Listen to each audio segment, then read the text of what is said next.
This is Rennie Knopf with Championship BBQ.TV, and you're listening to the BBQ Central Show. So to get that perfect barbecue, you use wood. Are you sure it's safe? Whatever. We put the lighter fluid on, strike the match, and... Oh, should we call the fire department? That might be a good idea.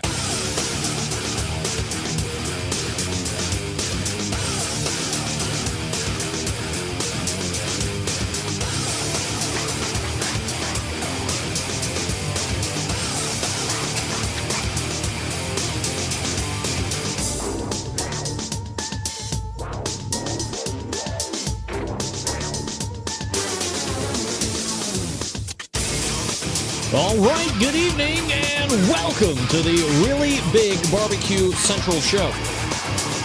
Oh yeah, it's the show that talks about all things important to the world of barbecue and grilling, broadcasting live and direct from the Rock and Roll Hall of Fame city of Cleveland, Ohio. It is the barbecue capital of the North Coast. I'm your program host, Greg Rempe. Happy to have you aboard here on your Tuesday evening. You want to jump into the show tonight? Yeah, more than happy to have you.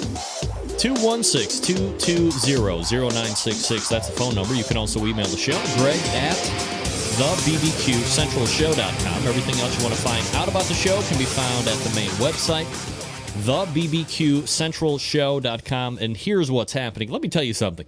I don't know if anybody else didn't get it, but I did not get my own newsletter that I sent out at 4 o'clock today. Did anybody else sign? Does anybody else in the chat room right now, are they an active subscriber to the newsletter and they didn't get it tonight? Goes out at 4 o'clock in the afternoon. Very upsetting. This is only being built upon by the fact that over the last 3 or 4 weeks, I've had various emails sent in to me during the course of the week saying, hey, I used to get the newsletter. I don't get the newsletter. I realized at some point that I also did not get the newsletter over the last couple weeks, so very troubling things going on at iContact.com. However, I have printed out the customer service phone number, and I will be lobbing them a phone call, and much to their dismay. Just prefacing the fact that it's much to their dismay. However, here's what's happening on the show tonight, because I know you didn't get the newsletter, because I didn't get it. At 9:14, your third Tuesday of the month, regular recurring guest, Barbecue Hall of Famer of 2015, multiple-time author, TV show host, all-around good guy, Stephen Raichlen joining the show.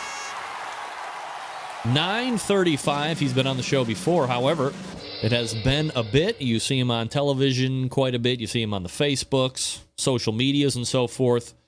Ernest Cervantes, Burnt Bean Company, will be joining us, 9:35. Then we'll move to the second hour, and we continue to roll on with barbecue pit manufacturer people. This guy falls into that category, this time, however, under the subcategory of barbecue pits in pellet cookers. He had his own real barbecue radio show for like 14 years, which we'll also discuss with him. Bruce Bjorkman, Mr. Barbecue, will be joining us at 10:14 to bestow the virtues of the Mac Grill. If you're not familiar with those, you'll get up to school on those. And coming up at 10:35, out of the bullpen, as we say, the winner of the most recent Sam's Club local qualifier, the pitmaster of Insane Swine Barbecue, Jared Housengate, will join us. Your phone calls, your emails, if you are so inclined, 216-220-0966, Greg at thebbqcentralshow.com, your 2 bits of contact info. All right, you're watching the show right now. Get on the Facebook, get on the Twitter, whatever kind of social media you use. Let everybody know the show is up and running. thebbqcentralshow.com, the best place to go to get the live audio. If you want to see the video stuff, send them to outdoorcookingchannel.com. The multiple-year, bordering on decade, I think, syndication partner video side for the show. You can also go to the Roku App Store, as well as a number of IP television platform offers the Outdoor Cooking Channel app, so go ahead and check that out. Download it if you have the Outdoor Cooking Channel app in your particular IPTV platform, and you can watch the show live from your couch on your high-definition television. No guarantee on the eyeballs, folks, but I'm just telling you, you have that option. As far as replays are concerned, the most popular way to get this show, as it has been under the life of the show, is iTunes for replays on the audio. I have a YouTube channel which you can check out. Outdoor Cooking Channel has video replays, of course. And then you can go to the main website, thebbqcentralshow.com. You get audio, video replays there all the time. Never any reason you should miss anything on this show. Not even ever. So if there is something going on where you can't watch the whole show in its entirety or whatever the case may be, never fear. You can always find a way to get to replays of past interviews, really good calls, emails, my rants, whatever you want. That's how you do it. So first things first, I want to thank Dan Uladol. Dan is a sponsor of this show, one of the newer sponsors of this show. He has the Chops Power Injector, and he sent me one probably 2 or 3 weeks ago. I showed it off on this show a couple weeks ago, as far as just showing you what it looks like if you hadn't seen what it looks like. But imagine a half-gallon can that looks kind of like an insecticide sprayer. And it's got a tube running out to this molded manifold situation. Then it's got 4 injector needles at the end of it. And then it will puke out your injection through 4 needles under pressure. It's fabulous. I was a little skeptical on how great it was going to be. However, I did a small, very small, cater for a friend/client over the weekend to the tune of 3, 9, 10-pound pork butts. Let me tell you, I used Jim Elser's Sweet Smoke Q juice, which was great. And I dumped it into Dan's Chops full power injector, put it under pressure, and it was just a thing of beauty. I'm telling you right now, if you are a backyard guy like me, if you are somebody on the competition trail, and you have just had it with the single needle situation on injection. Now, maybe you're an OCD a-hole, and it's got to be 1 needle. You know, I get that stuff. I'm OCD too, as far as vacuuming carpets upstairs, make sure the lines are right. I get that. But if you're not, I was able to inject 3 pork butts fully in the time it would have taken me to do about 3/4 of one on a single needle. So the fact that you are able to save time to either spend with your family if you're a backyard guy like me, or to start prepping something that much earlier if you don't have to worry about all the time you're going to be spending injecting your stuff. With the Chops Full Power Injector, you are getting it done very, very quickly, very efficiently, and it used all of the injection too, by the way. So it's not like there's a lot of waste left over. So if you are teetering on the edge, I highly suggest after using it, go get one. The half-gallon is the best $100 you're going to be spending on an injector. It is proven.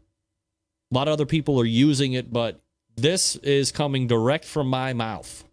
I used it, and I can't wait, quite honestly, I can't wait to use it again. And as they say in the read, which I say each and every week, I might try to inject some alcohol into some melon or fruit or pineapple. I mean, can you imagine some high-powered rum going into a pineapple, letting it marinate up in there, and then cutting it off and enjoying the fruits, pun intended, of your labor? Yeah, sounds good. So it's Barbecue Kansas City, BARBEQUE, barbecuekansascity.com. Grab your Chops Power Injector. Highly recommend. Also, let me tell you this. If you are interested in potentially winning an iPad mini, it's a 32-gigabyte situation. Get in contact with me through Facebook or shoot me an email. I have tickets. There are $5 a piece. Is that right?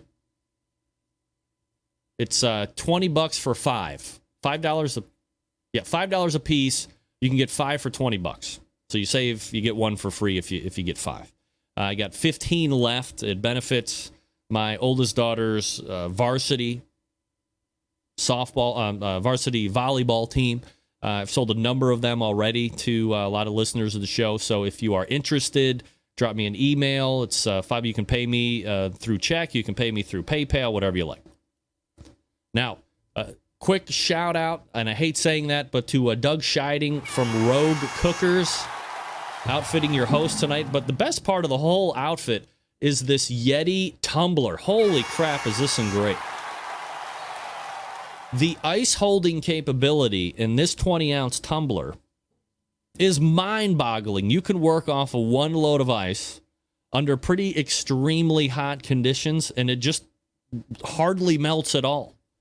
I have not drank anything out of any other vessel than this, and I don't even know how the hell he got Yeti to put Rogue cookers on his tumbler, which is pretty cool in itself. But so thanks to Doug Scheiding. Also, thanks to Dan Arnold for the spicy peach barbecue sauce from Sucklebusters. Woof.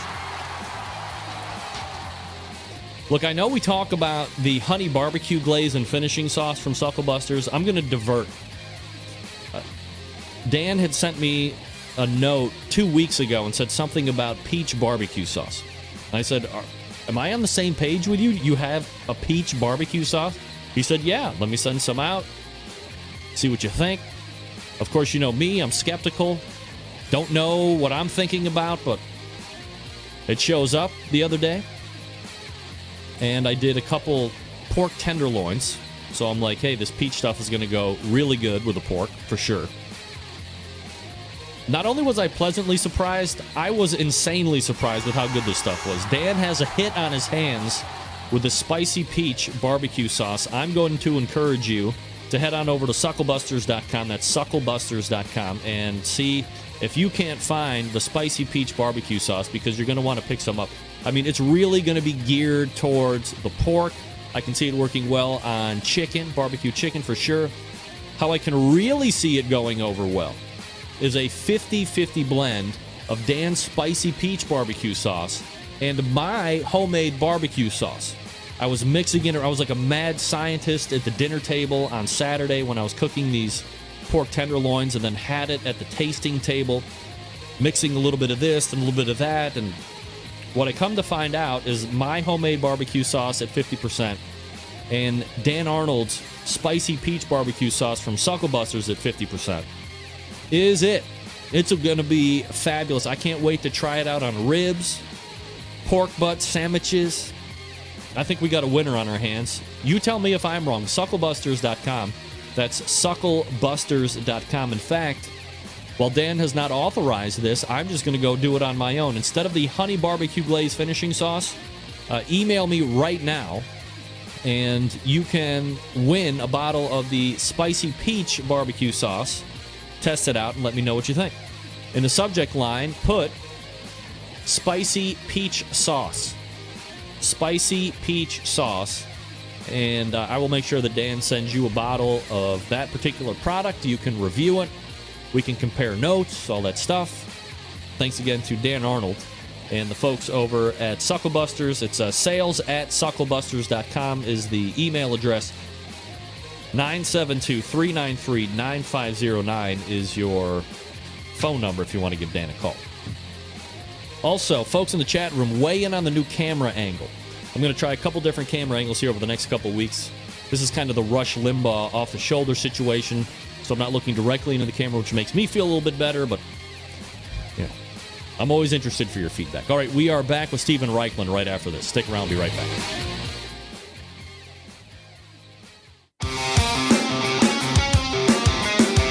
Broadcasting live from the BBQ Central Radio Network studios in Cleveland, Ohio. You're listening to the BBQ Central Radio Show.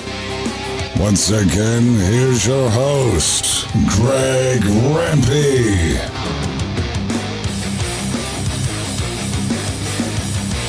All right, welcome back. This portion of the BBQ Central Show is being brought to you by Sam's Club National Barbecue Tour. 31 cities, $500,000 in cash to be won. Next stop on the tour is this Saturday, August 22nd, 2015, in Harrisburg, Pennsylvania, a local qualifying event. It will send the top 6 teams to the Richmond, Virginia regional final on September 5th. To find out more about the Sam's Club Barbecue Series, to check results, or potentially to register your team to compete if they're still doing that, you can visit the website kcbs.us/Sam's Tour. That's kcbs.us/Sam's Tour. All right, my next guest can be found here on this show every third Tuesday of the month. Multiple-time author, TV show host, and contributor to this show. 2015 Barbecue Hall of Famer Stephen Raichlen joining us on the show. Stephen, how are you, bud? I am doing great. How about you? Doing absolutely fabulous, Stephen. We've had a run of great weather here in the Rock and Roll Hall of Fame city over the last two and a half weeks. So with the dying down of the travel softball league and both my oldest and youngest daughter, mix that in with some great weather.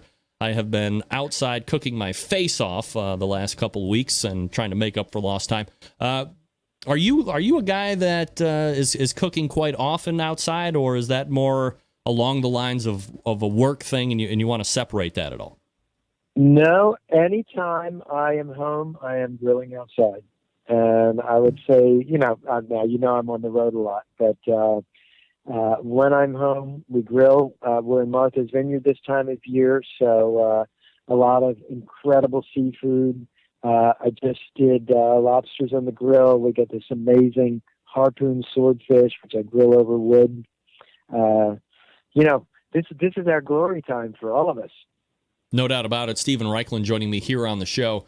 Stephen, when you're on the road, and you said when you're home you like to be outside grilling as much as possible, but when you're on the road, what kind of fare are you taking in? Are you a guy, and I guess I'm kind of guessing here at this, but you seem to be, if you're in a city, you might do some research on where you're going and maybe go around the normal hot spots and find a little bit more of the intricacies of the cities that you're in. One of the great things about traveling so much is the opportunity to see and meet and experience new flavors, new restaurants. That doesn't mean that all I eat is barbecue. I'm also curious and fascinated about restaurant food trends. But I get a lot of ideas, even if it's not a barbecue joint. I'm speaking to you now from Berkeley, California. And this is the epicenter of the wood grill in California. Grilled vegetables, grilled squid, grilled all manner of grilled seaweed. Last night I had a 6-hour braised short rib that was then finished over a wood fire. It was just spectacular. Is that a Santa Maria style situation out there with the red oak, or do you find that the wood being used out there is a little bit more diverse than one that would normally consider a traditional California style barbecue? Well, the wood in question last night was oak, but it couldn't have been further away from the Santa Maria tradition. First of all, beef short ribs, not tri-tip. Second of all, it was a 2-step cooking process. It was a braised rib, that was finished over a wood burning grill. Complex sauce, wine based. But this is a part of my world. This is part of our world. What I love about barbecue is, it's the brisket and the ribs and the pork shoulder and the tri-tip, but it's also the application and harnessing of a wood fire to imbue all sorts of flavors and textures in almost any food you can imagine. Stephen, one of the things that I saw the other day that about took me off my chair was I was watching one of the episodes of Project Smoke, and you said right there for everybody to hear loud and proud that you had really never either enjoyed or never had shrimp cocktail in its normal fashion. And then you proceeded to, dazzle the viewers with a smoked shrimp cocktail recipe that looked absolutely tremendous. But, is that true? Have you never really taken in a traditional shrimp cocktail that you would get at a Indianapolis, Indiana, St. Elmo's situation?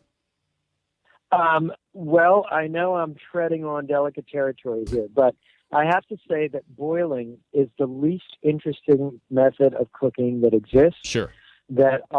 About the only food that I boil is an egg to make a hard-boiled egg, which I then shell and smoke. And why anybody would boil shrimp when you could grill it, it escapes me. So I've never understood the charm of a boiled shrimp cocktail. However, you take that same shrimp, you slather it with a spice paste, or you hit it with a spicy rub, you smoke it, you cook it over a wood fire, and then you can serve it chilled with an interesting barbecue sauce. The dish on Project Smoke that you referenced, it's actually a Yucatan-style barbecue sauce, which means that the ketchup is electrified with chipotle chilies and enriched with grated orange zest and orange juice. That's a shrimp salad. That was shrimp cocktail. Yeah, and it looked absolutely fabulous, too. So obviously you're It was eating good, yeah. with your eyes, Yeah. but I'm sure it tasted really good. So we have... That's a fun show. That's the surf and turf show, right? Yeah, absolutely. Yeah, it was a great show. I'm not a huge, fish guy. I mean, I don't mind shellfish. I'll do crab. I'll do shrimp. But once we get out to, I mean, I live in Cleveland, so obviously walleye and perch is prevalent. Obviously, heavily laden with chemicals in Lake Erie. However, it's just not something that I've been able to get into.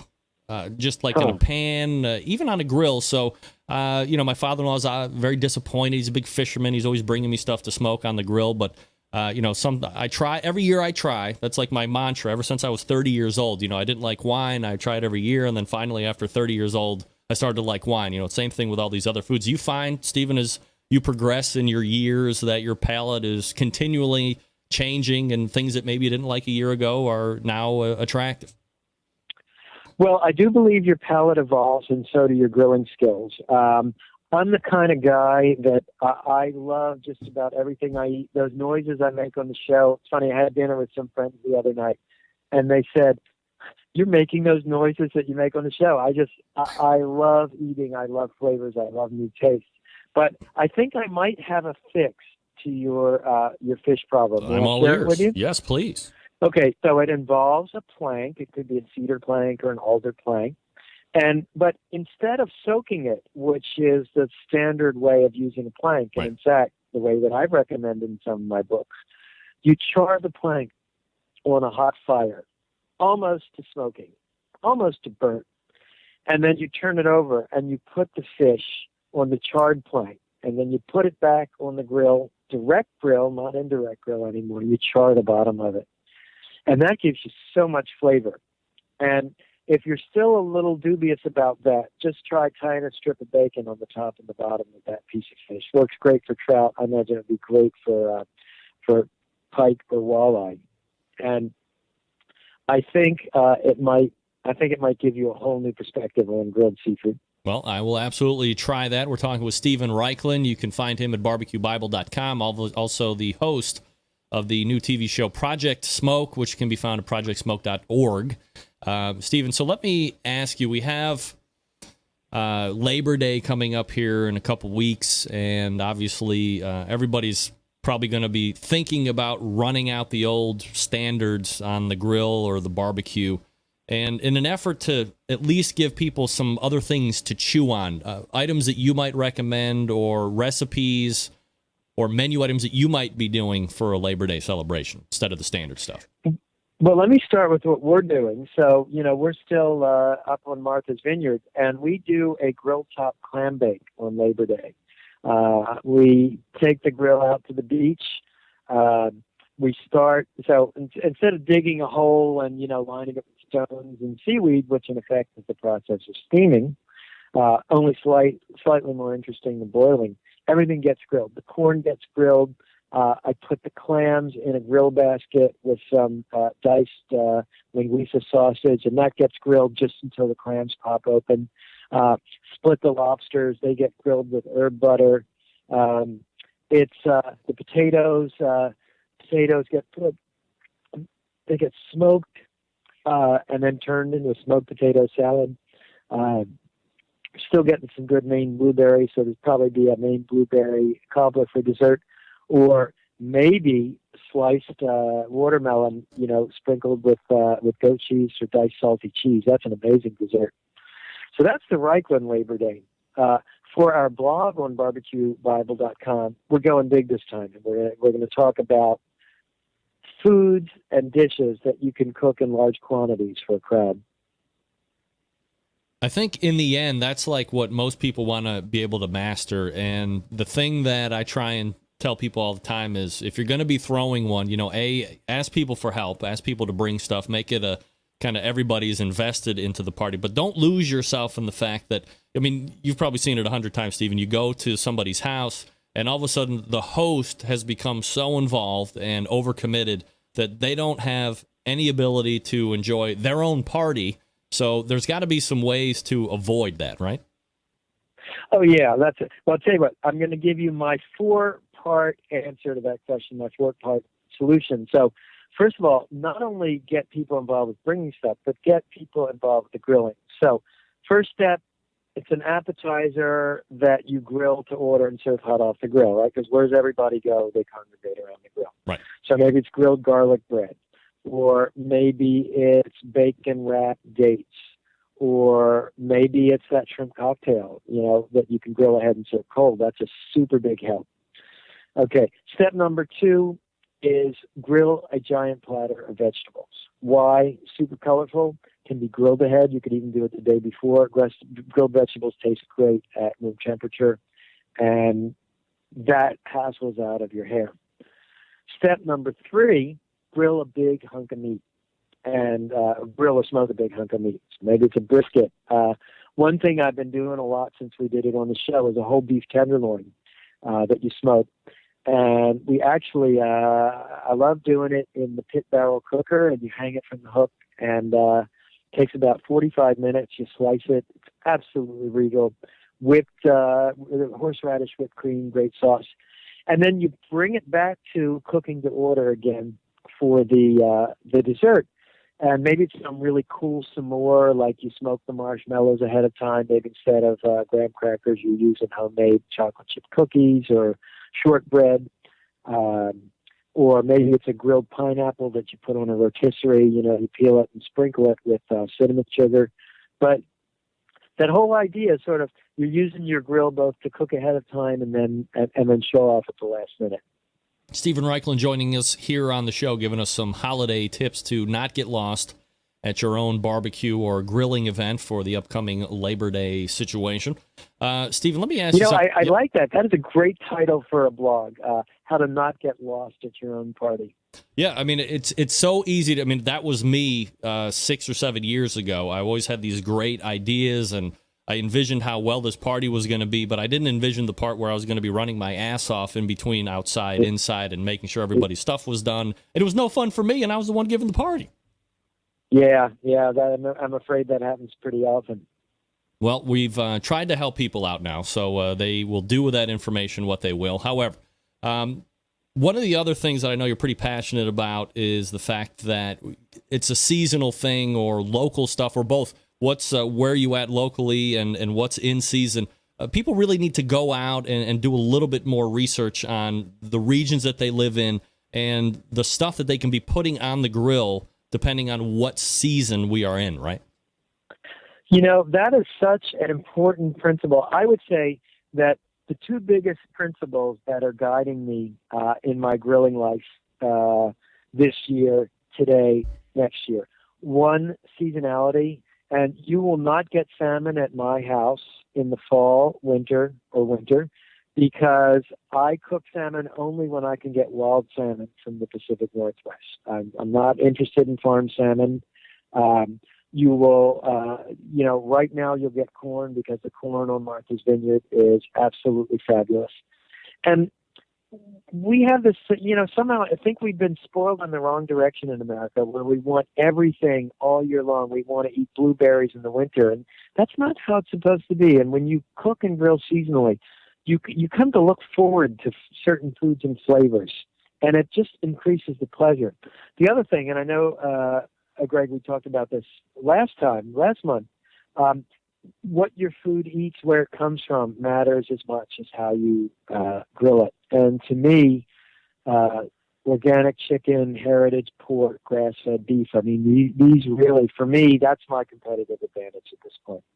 Stephen, in that regard, and I don't think we really talked about it, I didn't really follow up on it, is how does one, on the consumer side, confirm that the grass-fed beef or the humanely raised and taken out chickens or whatever you want to have as protein is really what they say? How are you able to really make sure that you're paying what you're paying for, I guess? Yeah, well, that's a very good question, and we started down this journey, shopping at places like Whole Foods, looking for the label organic. Organic does mean something. But what we have done since then is we've really tried to cultivate relationships with individual farmers and growers So, like on Martha's Vineyard, for example, there's Livingston the Chicken Man, and we get all our chickens from him. We call him, we tell him what we want, and he, we've learned to have him slaughter it 2 or 3 days earlier, so it's not so fresh. You can eat a chicken that's too fresh. Go to your farmers markets and make friends with your farmers. First of all, you're getting what's the freshest in your local region, and then you're supporting farmers, which to me is it's absolutely essential. Greg, I think for all too long, the whole conversation about barbecue revolved around your smoker, your wood, your rub, your techniques. Nobody kind of gave a thought to the quality of the meat. But let me tell you something. I did a grass-fed brisket a few weeks ago. It was the best brisket I ever made. What were the seasonings? Salt and pepper and hot pepper flakes. What was the wood? Well, I happened to use peach wood, but that was amazing. But it was really the quality of the meat. Also, it's how to cook it, right? I mean, I've interviewed the top pit masters for years and years on this show, and these guys give, much like you do with Barbecue University, but they kind of give a spill your guts class over a 2-day period. And I say, geez, aren't you concerned, so-and-so, that you're going to do all of this information telling, giving away all of your secrets and techniques, and next weekend these guys could turn right around and beat you? And they say, you know what? That's kind of a shallow thought, because in the end, they have to actually go out and know how to cook it and execute it right. And that's where a large disconnect happens. So, I mean, you really got to know, aside from the flavor profiles and all that other stuff, you really got to know how to cook something first to make it stellar. Absolutely. And that, brings us to that whole practice theory. I mean, I'm sure you've read that book that talks about, 10,000 hours, like Tiger. It takes a Tiger Woods 10,000. It takes you 10,000 hours playing golf to become a Tiger Woods. It takes you 10,000 hours of sitting at a computer to become a Bill Gates. And I believe that that's really true with barbecue. Just because someone teaches you the techniques, that doesn't mean that unless you practice and practice and practice, you're going to nail it. Stephen Raichlen joining me here on the show, barbecuebible.com, if you want to check it out here while we are chatting it up here for the next few minutes. Stephen, let me ask you a out-of-the-box question here. If I had to send you to an island and you could only bring one cooker with you, only one, what would it be and why? It would probably be a kettle grill, because you can direct grill on a kettle grill, you can indirect grill on a kettle grill, you can smoke on a kettle grill, you can burn wood. I don't know if your desert island is going to have charcoal or not. But, and I might even make it simpler than that. And I might even just bring like a Tuscan grill grate, set it up on wood. But of course, for thinking about the etymology of barbecue, you could get saplings. Maybe you'd be lucky enough to have wild allspice growing. You could make an allspice grate and put it over an allspice wood fire, and you'd be half the way there towards authentic Jamaican jerk. It's a good question. One that could spin on and on and on, I'm sure, depending on who you ask. It's Stephen Raichlen. Again, Barbecue Bible, the new TV show is Project Smoke, which you can find on your local PBS channels, projectsmoke.org, the website. Stephen, always appreciate the time, and we'll do it again next month. I appreciate it, too. And let me tell you, you ask really good questions, and I like that. Well, thank you, Stephen, and we'll do it again. There he is, Take care. Bye-bye. Stephen Raichlen, joining us on the show. P.S. Maybe you didn't hear that. I ask really good questions. I would take that kettle. Like, no doubt about it. I would take the ranch kettle, I mean. Always bigger. I knew he was going to go like... I mean, you're dealing with a pro. I knew he was going to go like kettle grill to start. Then you could hear the wheels start turning. And he's like, you know what? What if I was someone and I had these sticks and I could make my own bath? He went from kettle grill to Tuscan grill grate to I could just make everything out of wood. That's awesome. Stephen Raichlen, Let me talk to you for a few minutes, folks, about the longest-running sponsor of the show, located in Warminster, Pennsylvania. Of course, you know who they are, the BBQ Guru.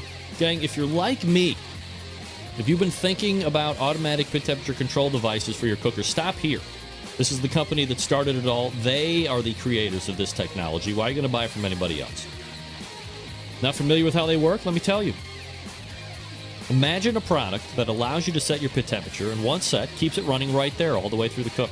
Sound too good to be true? It's not. It's real life. You can take advantage of this technology today. Now, maybe you are a busy working professional, or perhaps you are constantly on the run with kids, you're doing errands.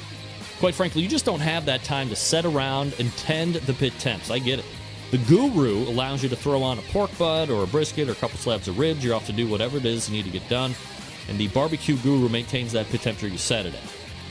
If you're looking for kind of like a cruise control for your pit, might I suggest the Party Q at $149? You get a revamp, relook type of a type of an automatic pit temperature control device. It runs on AA batteries. It's a self-contained package. It can go from cooker to cooker to cooker. It's very nice. You can also go a little bit more tech geek with the CyberQ Wi-Fi. It'll run up to 2 pits at once. You connect your smart device to this unit, and then not only can you monitor where your internal temperature, your meat is, or where your pit temperature is, you can make adjustments right from your phone or your tablet, your netbook, your laptop, whatever it is. No reason to get out of bed anymore to make those pit adjustments. If you're in the market for a cooker, how about the Onyx oven? Yeah, winning on competition circuits as well as in backyards all over the country for years now. It's fully insulated, holds a lot of meat. Gets those half and full pans in there for food service, no problem. You know it's going to work seamlessly with the BBQ Guru pit temperature control devices, any of them. Do yourself a flavor. Head on over to thebbqguru.com. Check out their products. If you have any questions, call them 800-288-GURU. They will make sure you're outfitted with exactly what you need to get you up and running right out of the box. 800-288-GURU or visit thebbqguru.com. The BBQ Guru is a breakthrough in barbecue technology. Ernest Cervantes out of the break. Stick around. Be right back.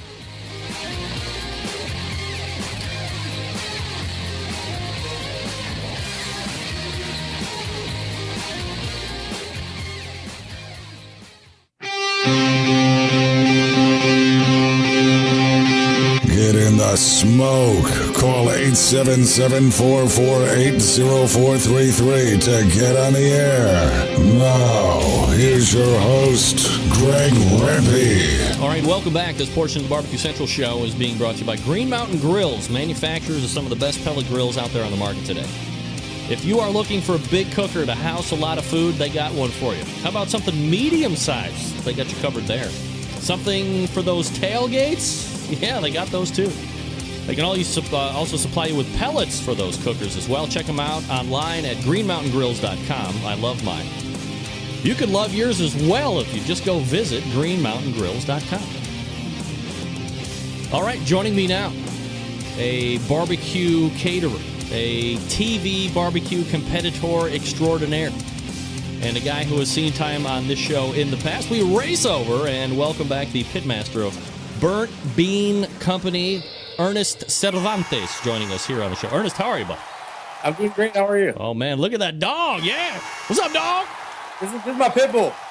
Yeah, pit chihuahua, maybe. Is that a chihuahua? Yeah, it's Blanca. Te quiero Taco Bell. Wait, what's his name? It's Blanca. It's a Blanca. It's a girl. That's white, right, in Spanish? Right. Look at me. Watch out. Gold stars for you, buddy. I know. I'm trying my damnedest. My kids started school today. How about your kids? They back to school? No, not till next week. Next week? Wow. Well, I think we were right along that time frame, like forever, and then we were notified at the beginning of, well, not we, but they were notified at the beginning of the summer that their spring or their summer break was going to get cut by about 2.5 weeks because all of these different counties up where I am in Cleveland were going to be adopting this new school schedule, and there's no proration of your summer days back. It was just like, eat it.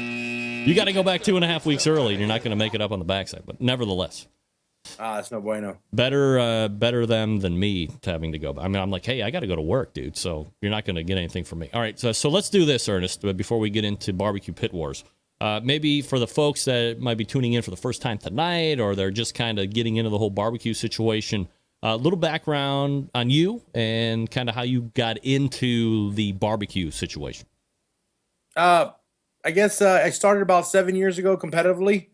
What happened was my neighbor came by, tried my barbecue. He's like, dude, have you ever thought about competing? And I'd never thought about it. And he actually paid for it. He's like, I want you to take that barrel pit and go out there and kick everybody's butt. And we got first place, and the rest is history, man. I've been on Chopped Grill Masters, and I've been the champion. Been on Barbecue Pit Masters, Barbecue Pit Master All-Stars, and now Pit Wars. So it's been a blessing. Are you catering too, right? Well, I'm an executive chef out of the university, Texas Lutheran University. We cater everything else, but primarily I'm a competition barbecuer. All right, and that's Burnt Bean. Well, the website is Burnt Bean Co. BurntBeanCompany.com if you want to check it out. Yeah. Are you you're obviously a food guy, like from way back. Has food been like a family thing for you growing up and always being around the kitchen, or is that just something you kind of picked up a little bit later? No, that's pretty much how my life revolved, was around food. Growing up, my grandma had a restaurant. Mom and dad, I guess that was the best way to show that they loved us, was through, food. And we're a bunch of foodies in our family, and I guess they just snowballed to me. So I'm just passing generation after generation.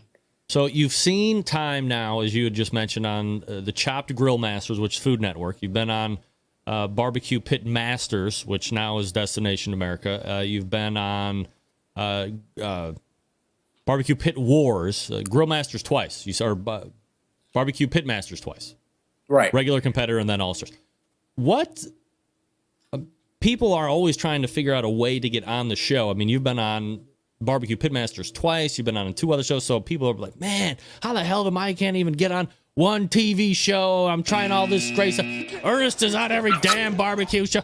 So, like, what's the deal? Like, you just have the magic look, or you got the rap down, or what's your success to getting on the TV shows? It's pretty much this face right here, man. It's the $1 million look right here. Damn right. Looking. Damn right. Sexy bastard. No, honestly, I just been lucky. I guess they dig me on there, and I guess I have a big following, and I guess I don't know how I just been blessed, and they, when they call, I answer and don't say no. When you are approached for shows, like, how does it change from one to the next? Like the first time you were on Barbecue Pit Masters, how did that differ from Barbecue Pit Masters All-Stars? The way I got on Barbecue Pit Masters the first time, it actually the original person that was supposed to be on the show, and the producer said, "Look, I just finished filming this guy on Chopped, and he's a barbecue guy in Texas. Maybe you can call him up." And they called me literally that day, and they said, "Can you come in next?" I think it was like they called me on a Wednesday. I had to be out over there by Thursday afternoon. So that was just lucky, just being there. And then I guess I was one of the fan favorites, so they asked me to be back on Pitmaster All-Stars.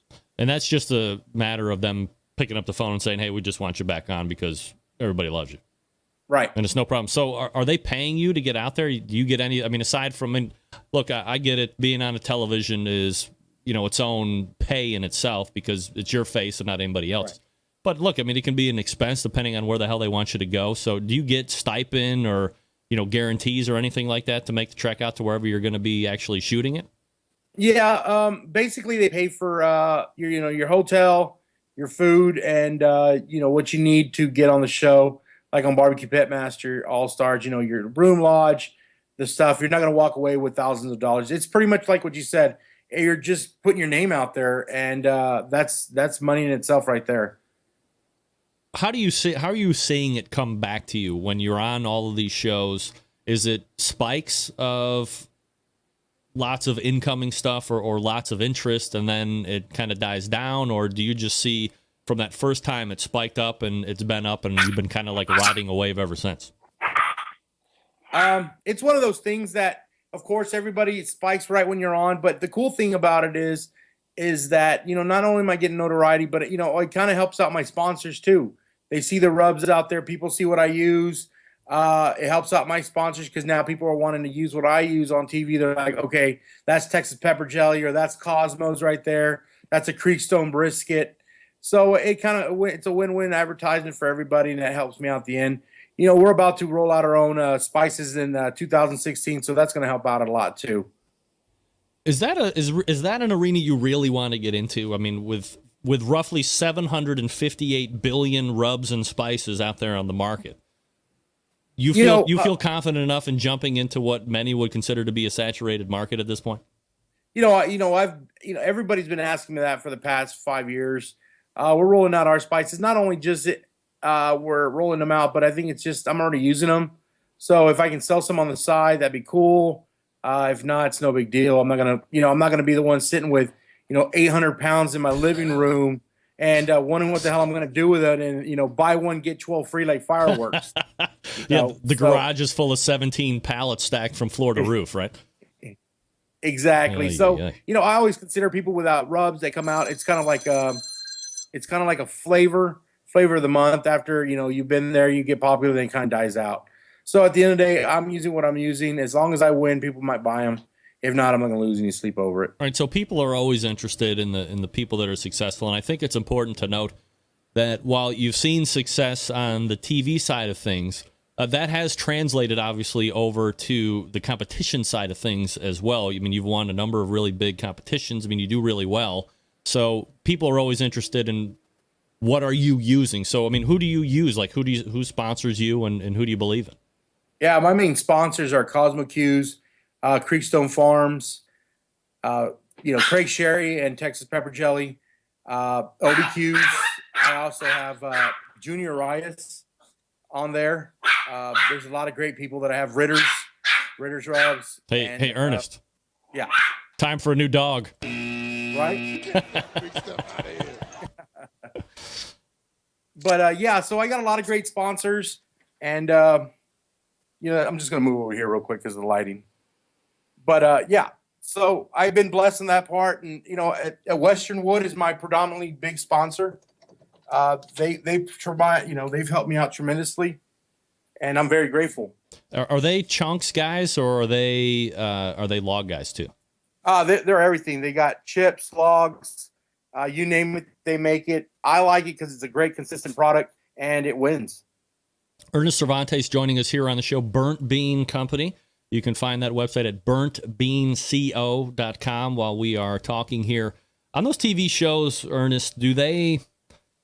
And I've heard from some other people, so I'm just interested in getting a little bit different perspective from different folks that are on TV shows. Do they encourage you to run at the mouth a little bit just for fun and excitement? They do. It's how is that proposition? Say, hey, go talk crap. I'm sorry, you broke up? I'm sorry. Like, how is that positioned to you to make it? It's kind of like a weird thing, right? Well, if you've ever been in, this isn't my first rodeo. You kind of know what the network wants, and you kind of want to make the show a good show, because if you don't, it's going to be a stalemate, and then you're going to have to hear repercussions, kind of like on Pitmaster saying, oh, it's boring, it's the same old stuff. But, on Pit Wars, Michael, Myron, and all of us got together and say, hey, let's talk some smack, let's get some fun stuff going here, because it makes the show more interesting, and it doesn't sound mundane looking at someone prep a brisket or turning chickens, and that's it. So we had a lot of fun, and the camaraderie too. Camaraderie has a lot to do with it. If you're digging the guys you're with, and you're doing the show with, it comes out to be a better show.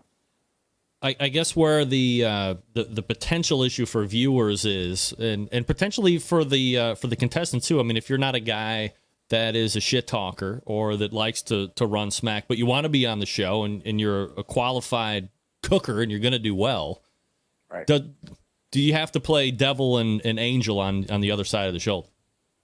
Yeah, would you rather see a guy that's funny, comes up with great one-liners, talks a little smack and backs it up, or a guy that's really good at barbecue but doesn't say anything, he's just there? It's not good for TV. Maybe that's why a lot of those people that are crying about not being on television aren't on television.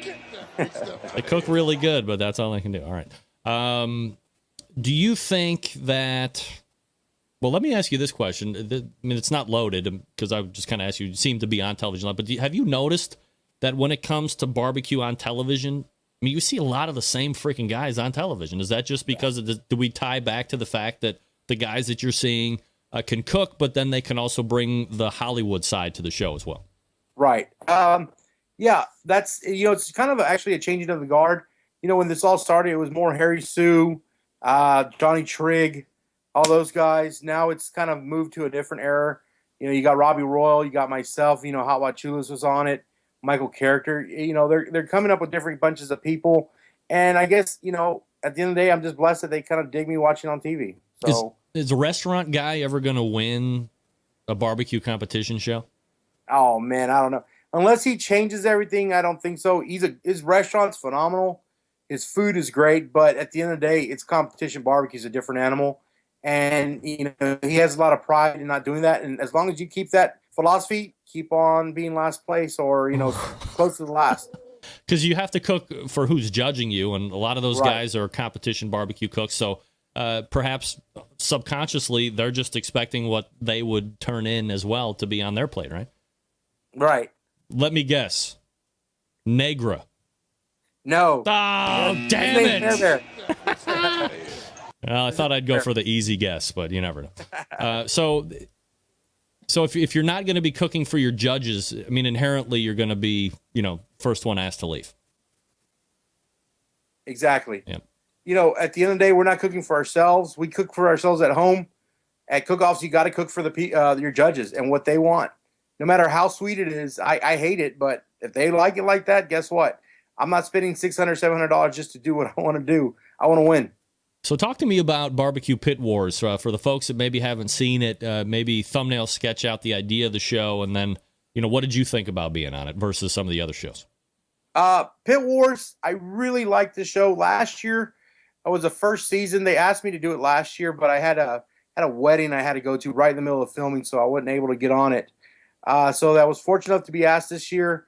All it is pretty much, in my opinion, what they did the first couple of seasons of Pit Masters. They went back to the roots of competition and seeing us how we compete. But the difference was we were competing against Myron in Georgia and Robbie Royals from Georgia and Mike Characters from Georgia. And they brought this big Texas boy in to throw a little wrench in the machine. So that's what we did. I don't think they expected us to do so well. But I adapted. I got my best friend out there, Eric Thomas, from the Rolling Grill, and we kicked some ass. Overall, very happy with your time on Barbecue Pit Wars then? Oh, yeah. Had a blast. I met so many great people out there in the South that you only know from Facebook. So to see them and to hang out with them, Hot Watch Chulas, Blazing Sevens, Smoking Q, who else? The Killer Bees. There's so many Bubbas. There's so many great people out there, and it was really cool to hang out with them. It was even better to beat them all. Yeah, always better to beat everybody when you have the chance. More TV shows on deck for Ernest? Right now, I can't say. All right, that's a yes. Stay tuned. That's all I got to say. Ernest Cervantes is the pitmaster for Burnt Bean Company, burntbeanco.com. Where are you going to be competing at next, Ernest? The next cook-off, I should be at San Antonio Rodeo in September. That's a big one, right? Yeah, there's about 400 or 500 teams. We grand. And is that going to be your team, or are you going to be like hired gun for somebody else? No, it's my team. Do you hire gun? Oh yeah. What's your fee to hire gun? 6-pack of Big Reds and a bag of pork rinds. Big Reds. Oh my God.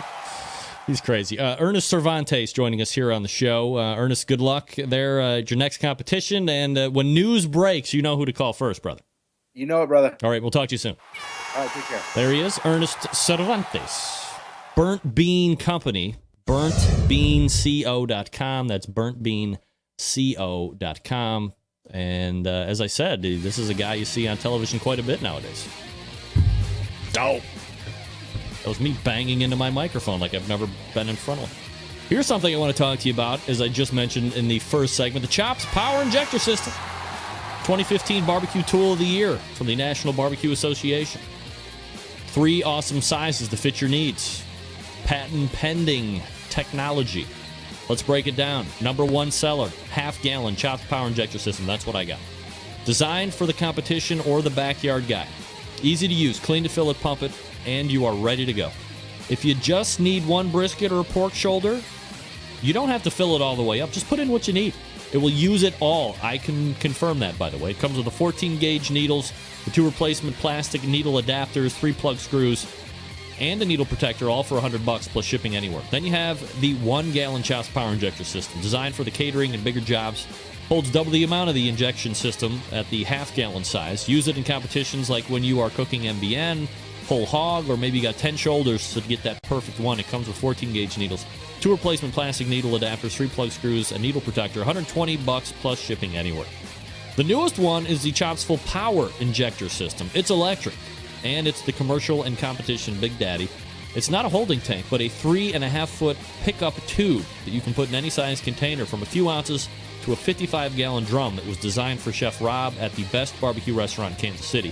He said time and time again that with the Chopsful Power Injector System, his briskets are better than ever. Comes with metal needle adapters, 14-gauge needles, 3-inch 12-gauge needles, 2-inch 11.5-gauge needles, 3 plug screws, and a needle protector. $325 plus shipping anywhere. A number of the top pitmasters in the world use Chops Power Injector Systems every day to make their barbecue better than the rest. Here's the thing, right? Ernest Cervantes just said it. We live in a foodie world. You need flavor in every bite. This is how you do it. This is how you do it fast. It's not just for meat. How about alcohol-infused watermelon or pineapple or carob fruit, honeydew? Extra accessories, you want them, they have them. Want to shoot medium ground spices? They have you covered for that. They have 2, 3, and 4-inch 12-gauge needles. Also, they have you covered with a 2-inch closed-tip needle, perfect for shooting fatty meats to keep the fat from plugging up the needle. They sell replacement stock needle adapters and plug screws. They have a great upgrade so you can make any Chops Power Injector bulletproof with metal needle adapters. It's perfect. It's Chops Power Injector System. Gives you and your barbecue some power. BBQKansasCity.com. BARBEQUE. BBQKansasCity.com. Thanks to Dan Uladal and the folks over at Chops Power Injector System. We're back to wrap up the first hour right after this. Stick around. We'll be right back.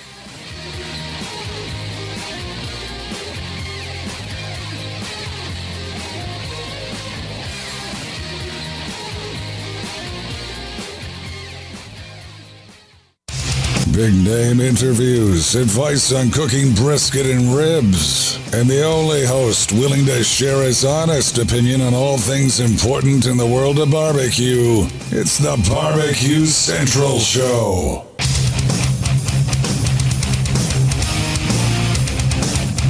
All right, welcome back.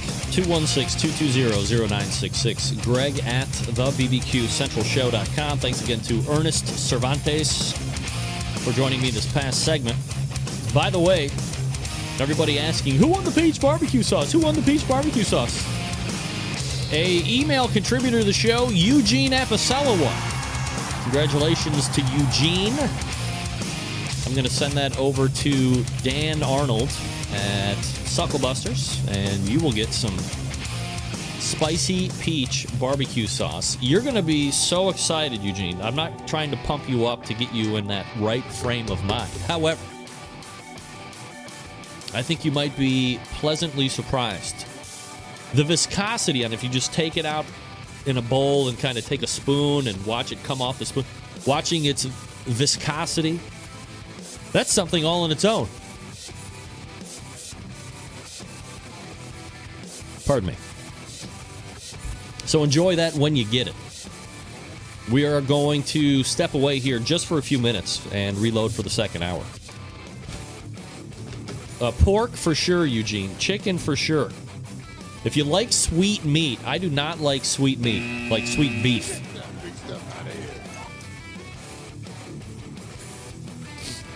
Oh, allergy attack. If you like sweet beef, that might be a winner too. I don't like sweet beef. My wife likes sweet beef. What? Also, if you could, Little feedback on the newly revised camera angle. You like it, you don't like it, you don't care. Want all the feedback there. I'm going to step away, refresh my libation, and we'll be back for the second hour. You are listening and watching the BBQ Central Show right here on the BBQ Central Radio Networks. More to come on the show. Hang on.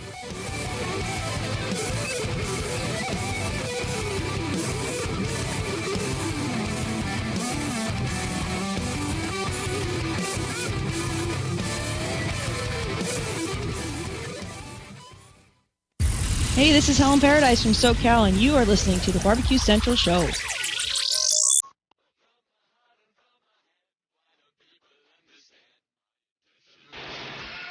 Happy to have you aboard here for the really big barbecue show. We cook because we have to, and we grill because we want to. Fine, how's it going? You have a great show. I'm a big fan. So what seems to be the problem here? This man looks like he's dead, and he's in the crackle. Charbono! It's all about the charbono, dude! Succulent fish, what? He ate 54 wieners. But listen, Lavernius, shut your face. I'm shaking like a dog shitting peach seeds. We have top men working on it right now. Who? Top men.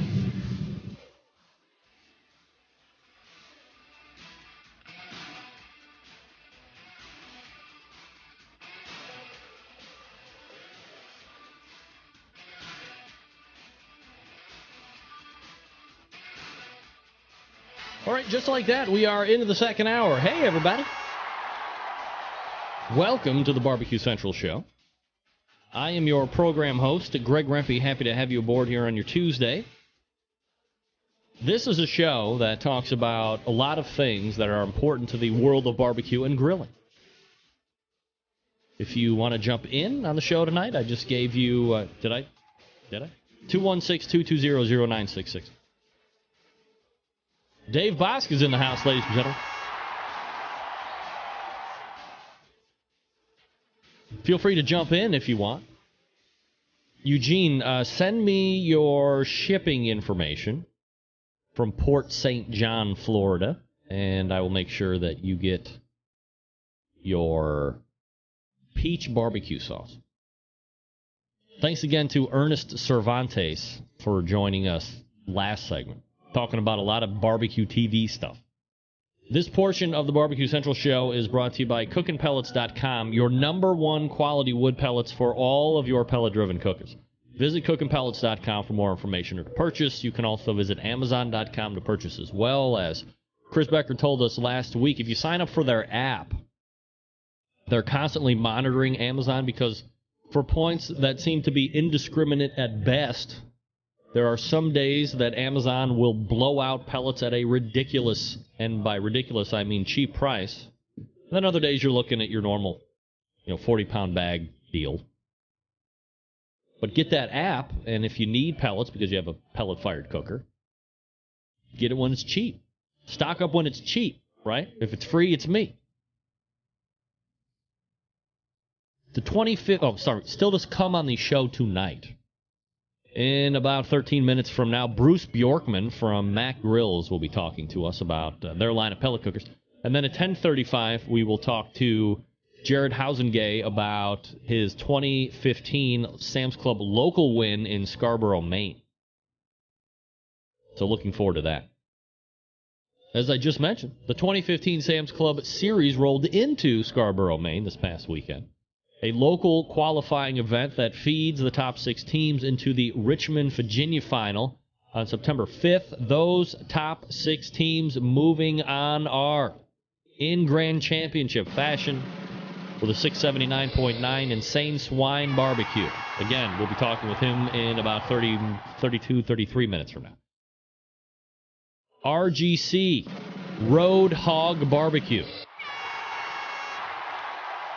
Third place, Pork Butt Paradise, with a 677.14.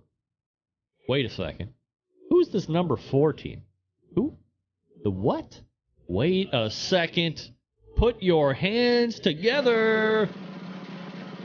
for the Basic Barbecue team. Patrick Paquette and Wendy Paquette with a 677.06. Congratulations as they move on to the regionals. Q&a-half men with a 670.8, and rounding out the top 6, Smokin' Hogs Barbecue, Massachusetts, 664.4. So if you look, really between 1 and 4, not even just 2 points separating 1 from 4. As contests go, 1 through 6, very tight. Well, at least 1 through 5. 6th place dropped off quite a bit.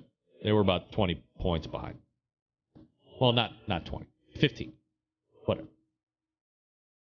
The next Sam's Club event will be on August 22nd in Harrisburg, Pennsylvania. Again, this will be another local qualifier. Those 6 teams will also feed into the Richmond, Virginia final. Again, that takes place on September 5th.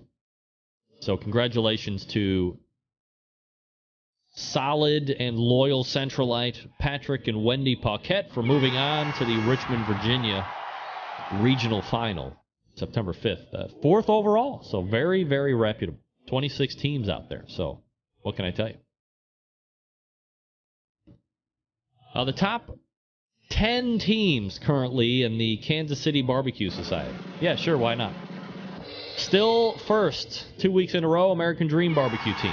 Clark Crew Barbecue second. Iowa Smoky D's third. Getting Basted fourth. Big Papa Smokers fifth. Smoke Me Silly sixth. Yellow River Barbecue 7. Checkered Pig Barbecue 8. Shake and Bake Barbecue 9. And rounding out the top 10, the Wizard of Woz, Mike and Beth Wozniak, QA. Congratulations to them. What did I do with it? Because I didn't have time to pre-record, to pre-produce the weekly barbecue roundup, I was going to give it a shot live. See how well I can do with it. Let me find Late Show. All right. Here is a live edition, never been done before, of the weekly barbecue roundup. All right, folks, here's your edition of the Weekly Barbecue Roundup for August 14th, ladies and gentlemen. Atlanta Barbecue Festival, Atlanta, Georgia. Winning at Awesome Q with a 695.3. Hudson Valley Rib Fest, New Paltz, New York. Winning it, Red Valley Barbecue with a 663.9. Stand By Your Grill, Fulton, Mississippi. Winning it, Killer Hogs with a 701.7. And under some controversy, I understand. Confer Mountain Barbecue Challenge, Confer, Colorado, cooking up in altitude. 3 Little Max Barbecue with a 693.0. Classic City Barbecue Fest and Tailgate Show. It's a GBC qualifier. Athens, Georgia, winning at Atlanta Barbecue Store with a 696.5. Pepsi Wyoming State Championship Barbecue and Bluegrass Festival in Worland, Wyoming. Hey, look at that rooftop barbecue, winning it with a 691.9. Jimmy's Roadhouse Backyard Barbecue Battle in Nwango, Michigan. Smoking Aces at the Barbecue Superstore.com with a 700.03. Sam's Club National Barbecue Tour, Scarborough, Maine. We know Insane Swine Barbecue won that with a 679.9. Barbecue and Fly In on the River, Excelsior Springs, Missouri. Winning it, J-Star Barbecue with a 689.6. 23rd Annual State Barbecue Championship of Nebraska in Omaha, Nebraska. Winning at Spitfire with a 703.4. That's a high score. 14th Annual Maryland State Barbecue Bash in Bel Air, Maryland. Winning it, Chick, Swine, and Bovine, 696.5. Kansas City Kosher Barbecue Competition and Festival. Competitor Series, so it doesn't count for points. Oh, and no results are in for the Kosher Barbecue competitions. That might be anti-Semitic. Eurego Barbecue Festival in, holy moly, the Eurego Barbecue Festival in Waldefeucht-Haaren, Nordrhein-Westfalen, Germany. Miss Piggy's UK with a 678.8. Of course, nothing going on in the FBA right now. They're in between seasons. The Texas Barbecue Update. The IBCA, International Barbecue Cookers Association. Elections are in. 340 of the 700 members, pretty good turnout. Executive Director Craig Sherry wins with 73% of the vote. Secretary Sarah Trevino. Treasury Joe Smith. Director at Large Lars Flores and Michelle Wade. 3 out of 7 cooks reporting this past weekend. Cowboy of the Year Rodeo Cook-Off in Pleasanton, Texas. 34 teams. Winning it, Anthony De La O of Frio Cookers. Smoke in the Park, Kirbyville, Texas. Winning it, Richard Frega of Community Cookers. Saddle Up for Alzheimer's in Edna, Texas. Bass Ackwards Cookers, Carl Limmer. Hill County Rally for Kids in Driftwood, Texas. Winning it, Ace Estrada, Smoking Aces. No competitions for Texas Gulf Coast, and 0 of 6 reporting for Lone Star Barbecue Association. Thanks to Doug Scheiding of Rogue Cookers, as always, for the gear, but as more importantly for the Texas barbecue updates. And that's going to do it for this weekly barbecue roundup. How about that? I did it live, ladies and gentlemen. Did it live.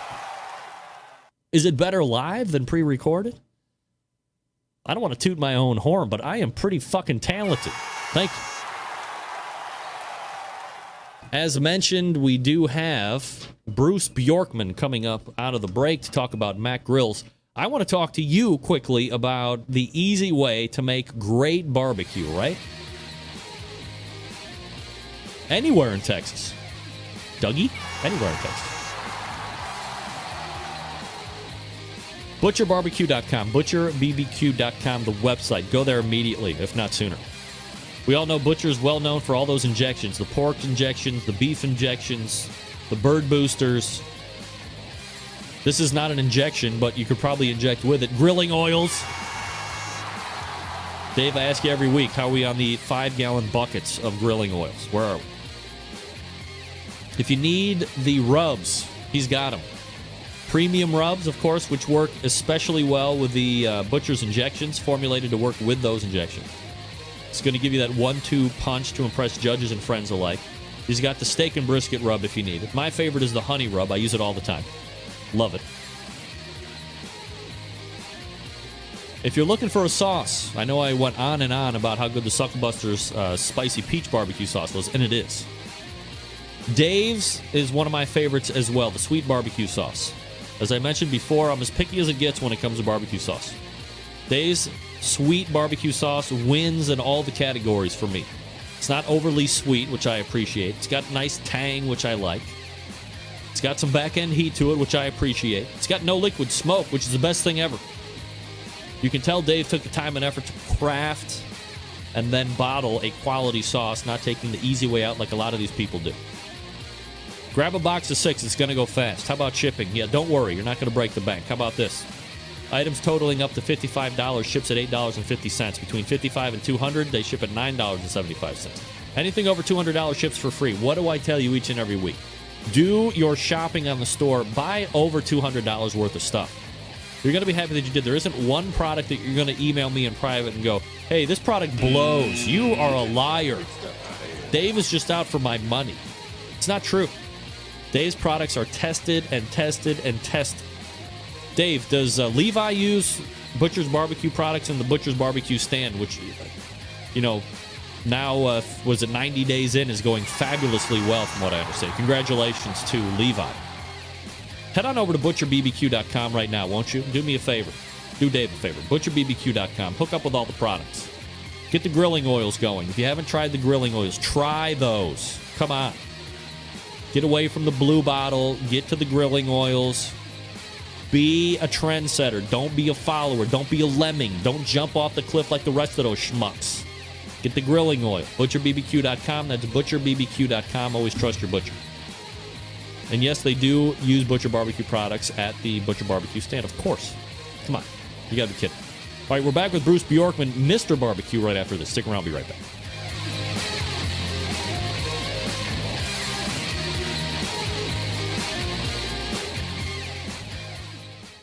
Broadcasting live from the BBQ Central Radio Network studios in Cleveland, Ohio. You're listening to the BBQ Central Radio Show. Once again, here's your host, Greg Rempe. All right, we are back. This portion of the BBQ Central Show is being brought to you by iGrill. Yep, iGrill. Makers of the most advanced Bluetooth grilling thermometers, monitors the temperature of whatever you're grilling. Up to 150 feet away. What? Yeah, that's right. Up to 150 feet away. You can use it on your iOS or Android device. Here's the hint. Use promo code CENTRAL for 15% off your purchase at iDevicesinc.com. That is promo code CENTRAL for 15% off your purchase. And believe me, I have to tell you that indeed it is working now too, by the way. Had a little issue with that promo code. I called the folks at iGrill. We have it worked out, so all is well there. Don't worry. You'll get your 15% off because I know you love the deal, Central Lights. All right, let's race over to the hotline. He was a radio legend out there in the Pacific Northwest. He was spending time for years with Traeger, now with Mac Grills. You see him on this show every so often as well. Mr. Barbecue, Bruce Bjorkman. Bruce, how are you, buddy? Hello? Bruce? Hello? That's weird. That was right there, right? Bruce? Your call has been completed. What? However, the party you are calling is not receiving calls at this time. You gotta be kidding me. What? That's crazy. Now, hold on a damn minute.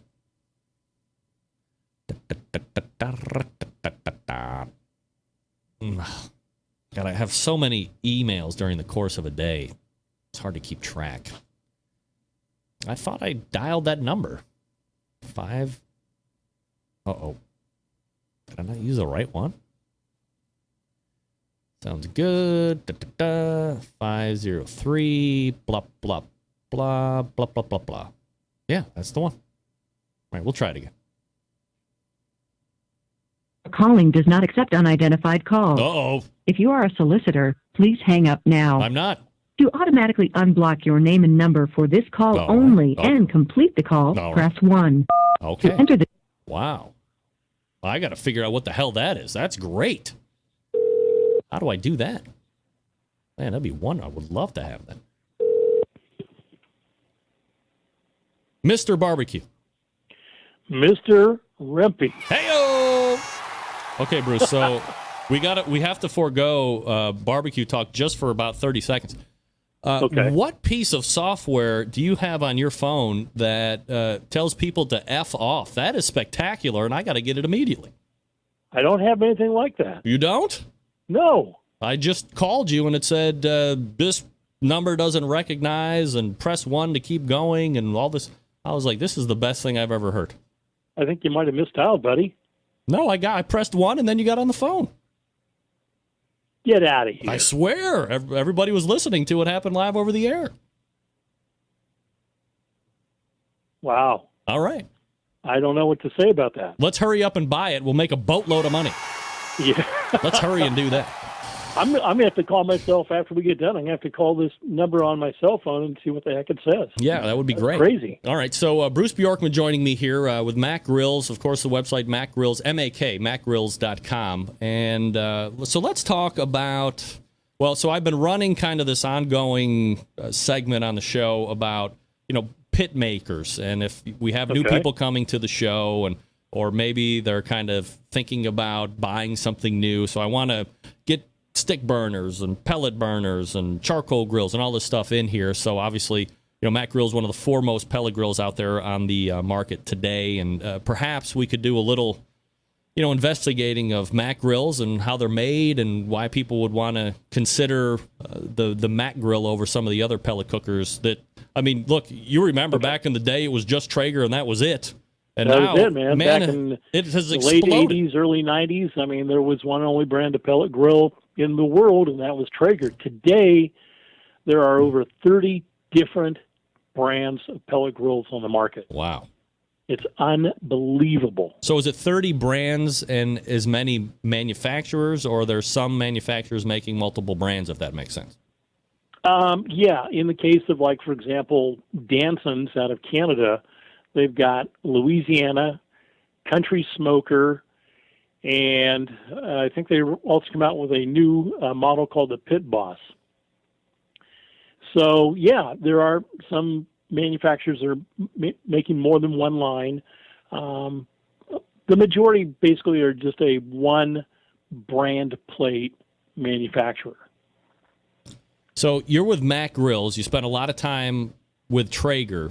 So as someone who has obviously intimate knowledge of what Traeger was like, and then you're over at Mac Grills now, how do you? I mean, is there any comparison and contrasting there, or is it all just contrasting? Honestly, the Mac Grill is just so far superior to anything really else out there on the market, and I think I can say that very objectively, having been a pellet head myself since 1991. 24 years of basically exclusively cooking on pellet grills. And I've seen almost every single brand out there, not all of them, but I mean, holy smokes, more than probably 85 to 90% of them.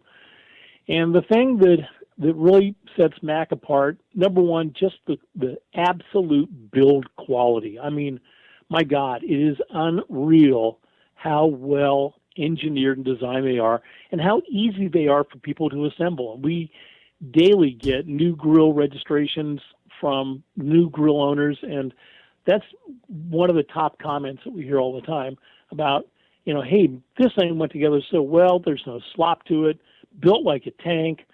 We hear that all the time. And so I think that's one thing. The other thing is, hey, we are proud to be American-made.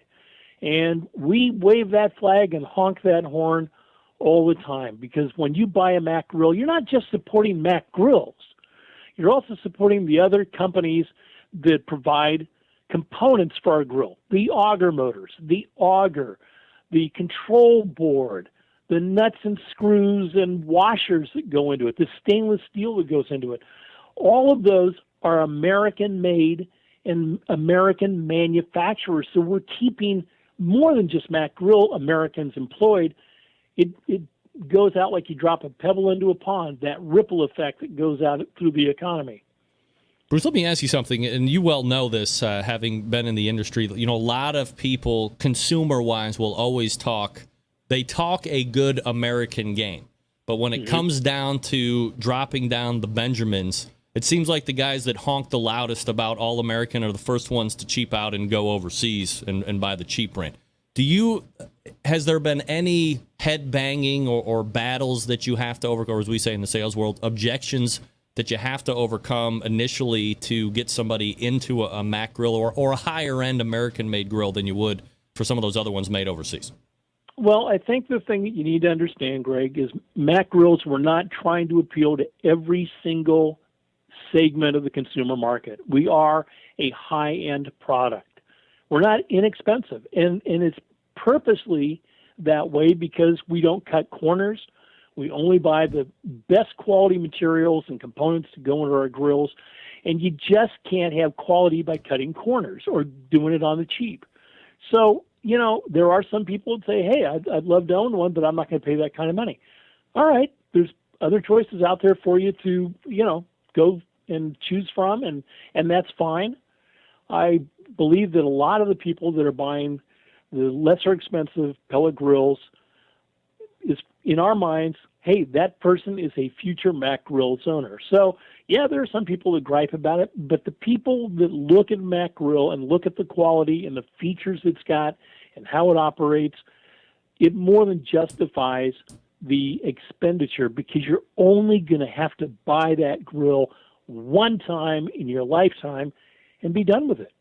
Bruce Bjorkman joining me here on the show, Mr. Barbecue for Mac Grills. MacGrills.com is the website if you want to check it out here while we're talking. Bruce, so let's go ahead and get into those features and benefits and what makes a Mac Grill indeed a Mac Grill. Okay. Well, I think first and foremost is the controller, the Pellet Boss. It's got more features than you and I have fingers and toes. And we were the very, very first pellet grill manufacturer to come out with a grill that incorporated meat probes into the operation of the grill, meat probes that you don't just stick in and they register the temperature. These are meat probes that you can actually set to alarm at a specific internal temperature. So that's one of the features of the Pellet Boss. The fact that you have elapsed cooking timers. When I do a long-term cook, as soon as I close down the lid on my Mac, I start my elapsed timer. It keeps track of how long my meat's been on the grill, how long I've been smoking it for or whatever. And so I don't have to use my 61-year-old memory to try and remember that stuff. It does it for me. There are customizable cooking programs that you can go in and set up. So maybe you love to do brisket all the time or pork shoulder or ribs or whatever. You can actually set that grill up to make temperature changes based either on time or meat probe temp, and you can do 5 temperature changes per each one of the 3 programs. Wow. So those are some of the things. Internal ash cleanout, removable stainless steel fire pot for easy cleaning. We eliminated the grease bucket. Now there's a 2-quart stainless steel grease drawer where the grease will run into. And then when it gets full, obviously you pull it out and empty it out. So those are some significant changes. And then the fact that we've also engineered our grills to run at plus or minus 10 degrees set point temperature. And for many of the people that own other brands of pellet grills, you know, they're dealing with temperature swings of 25 to sometimes even up to 50 degrees. The Mac grill is going to lock in at plus or minus 10 degrees of set point temperature. And that's better than the majority of home ovens that you can buy for your house. Bruce Bjorkman joining me here on the show. Bruce, what about in regards to we'll get to that here in a second. All right. A lot of pellet grills will promote they can do it all. They're low and slow cookers. They can do medium range, and then they can get up to searing hot temperatures where you can do steaks, burgers, and dogs. A lot of those fall flat. A lot of them ultimately can't really push over 400 degrees because, I mean, they're just not set up that way, and they want to be everything to everybody, but in all reality, they're not. Does the Mac grill fall into that situation as well? No, it actually is able to get to searing temperatures up to 500 degrees. And on the 2-star General, which is our flagship model and our most popular model, we've got as standard equipment our Flame Zone direct cooking unit. This is a pan that has, for lack of any other better description, dimples in it. In the middle of that embossed dimple, there's a hole, and there's a whole series of these all the way across the cooking chamber. Well, when you want to grill, you can either raise the temperature to 450 or on high, which will kick it up to that 500-degree mark, somewhere between 450 and 500, and then you grill and sear directly over that flame zone. And I'll tell you what, going from a Traeger, where the highest temperature I ever got in all the models I ever had was like 435 degrees on a very hot August afternoon.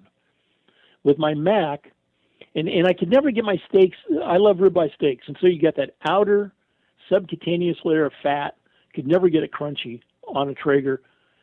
On my Mac, that's not a problem. I can get that fat nice and crunchy, and it just makes me as happy as all can be. And Greg, searing starts at 350 degrees. And when I was doing my radio show, I called a couple of very well-known steakhouses and talked to them about what temperatures they seared their steaks. Ringside in Portland, where I'm going to go Thursday night for dinner with some friends, they sear their steaks at 475 degrees. I talked to another steakhouse over in Tri-Cities, Washington, and they sear their steaks at 400 degrees. And then they stick them into a salamander to finish off. So, you know, people have this, I think, misconception that you've got to, you know, if you're going to sear a steak or a chop or whatever, you've got to be at 900, 1,000, 1,800 degrees. And you know what? That's just not true. Bruce Bjorkman joining me here on the show, macgrills.com, the website. Bruce, as far as Mac's attack on the market, is it buying through dealers? Is it all online? Is it a mixture of both? How do you get the grills out to people? It's a mixture of 3 spokes. Specialty retailers. We have 2 internet dealers. And then if you're in an area where you don't have a dealer anywhere around you, you can purchase directly from Mac. What's your thought on, because I know there's different schools, right? One company might want to go as quickly as they could into big box stores, and one company might want to go into an Amazon.com or some kind of a only online retailer, and some guys just want to go through the specialty shop, the mom and pop fireplace and grill stores, and each one seems to have a good idea of why that way is the best. Sure. Is it best to have eggs dispersed all around, or would you rather, if possible, and maybe the culture that we're in doesn't make it possible anymore, but would you, if all things being equal, would you rather just go through the brick and mortar stores and educate the people that are selling them so then they can in turn educate the customers? Do you think that would be the ideal situation? Well, for us, that's definitely the way to go because, again, we are a higher end product. We like the pellet Bosch. Yeah, that needs some explaining and demonstrating to show people how unique and special it is. Like on the 2-star, we have the warmer smoker box. We need somebody that knows what that thing can do and how it's best used and what the benefits are for the grill owners. So, it's been our experience that we purposely limit internet sales because we want to help. And again, this is keeping Americans employed, getting people into the specialty retailer because they are specialists. And we are very particular about who is going to represent Mac Grills. I mean, we don't accept everybody that comes knocking on the door. We have a criteria, and we vet that potential dealer probably as much as they vet us. So, what I tell people all the time is we choose you as much as you choose us. And, some companies are in a rush to grow because they've got profit pressures on them and got to meet, quarterly dividend marks or gross sales figures or whatever. We tend to want to grow slow but steady. We're not in a big rush. We are not going to be ever a Traeger. We're never ever going to be like a Weber. That just doesn't appeal to us. We want to create a great pellet grill that does what we say it does and grow at a nice, controlled, steady rate because that way it keeps everything manageable and it definitely helps to reduce the headaches, compared to a company that's in a dead heat rush to get to market and expand their distribution and their sales, however which way they can do that. Bruce, pulling it out at more of a higher level, I mean, as you'd said, you're cooking with wood pellets the last 24, 25 years. So as you look forward into the future, is this a way of cooking that is fad-driven, or do you see pellet grills being around in some form or fashion going forward in the long term? Oh, I don't think it's a fad by any means. We're way past the niche fad scenario from the aspect that, back up until about 2006 when the Traeger patent expired, and then you saw Green Mountain in Louisiana jump into the market, and then it's just exploded from there. I mean, with 30 brands of pellet grills on the market, it's a category to be reckoned with. Do I think it's the future? Heck yeah, I do. I really do, because 90% of the people that buy a Mac pellet grill are replacing a gas grill with their Mac. And so what's that telling you? They're looking for more temperature control. They're looking for more flavor. They're looking for the ease and ability to both grill and smoke and cold smoke in the same unit. So I think that, and all of us in the industry, if you took the pellet grill category by itself, we probably maybe hit 2% of the market so far as penetration. So I think there's a huge, huge future and upside for pellet grills. You bet. Let me ask you this question. It's purely speculation, but that's my job, and it's fun for you to answer, I'm sure. If let's say a Weber or a Charbroil decided that they wanted to come into the pellet market, is it more likely that they would try and produce something that's cheap and kick it out there and think that they would be successful surviving on just the brand of Weber or Charbroil, or do you think that they would come to a Mac Grill or a Green Mountain and say, hey, great job here, guys. Here's a check for $10 billion. We're just going to take it over here and put our name on it? Any one of those scenarios is definitely possible. I mean, there's no way that you can can guess, what's going to happen. I know that at one point, Traeger approached Weber years and years and years ago. And I'll tell you a little funny story behind that. The business manager at Traeger basically was responsible for dispersing mail. And in the stack of mail that I got one day, and all the mail was pre-opened. You didn't look at it, but they just slipped the envelopes and stuff. But in the stack was an envelope from Weber. And it was a letter to Randy Traeger saying, we looked at your company and thanks for approaching us, but we're just not interested. Now that was probably early 2000s that I recall seeing that letter. I folded it up, put it back in the envelope, took it back to the business manager and said, this isn't mail for me. This needs to go to Randy. Anything's possible, Greg. There's always potential that Weber might come into the market. But here's the thing that I tell people when they're asking me, well, what makes Mac different or whatever compared to this grill or that grill or whatever grill in the pellet category. And this is what I say. So let's say that let's just say for the heck of it that you own a Traeger grill, okay? Yeah. And I'll say, you know what, Greg? At night, when your Traeger grill is sleeping, it's dreaming of becoming a Mac grill.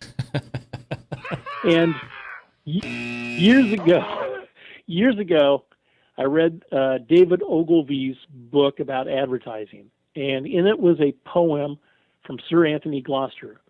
They copied all they could follow, but they couldn't copy our minds, and we left them sweating and stealing a year and a half behind.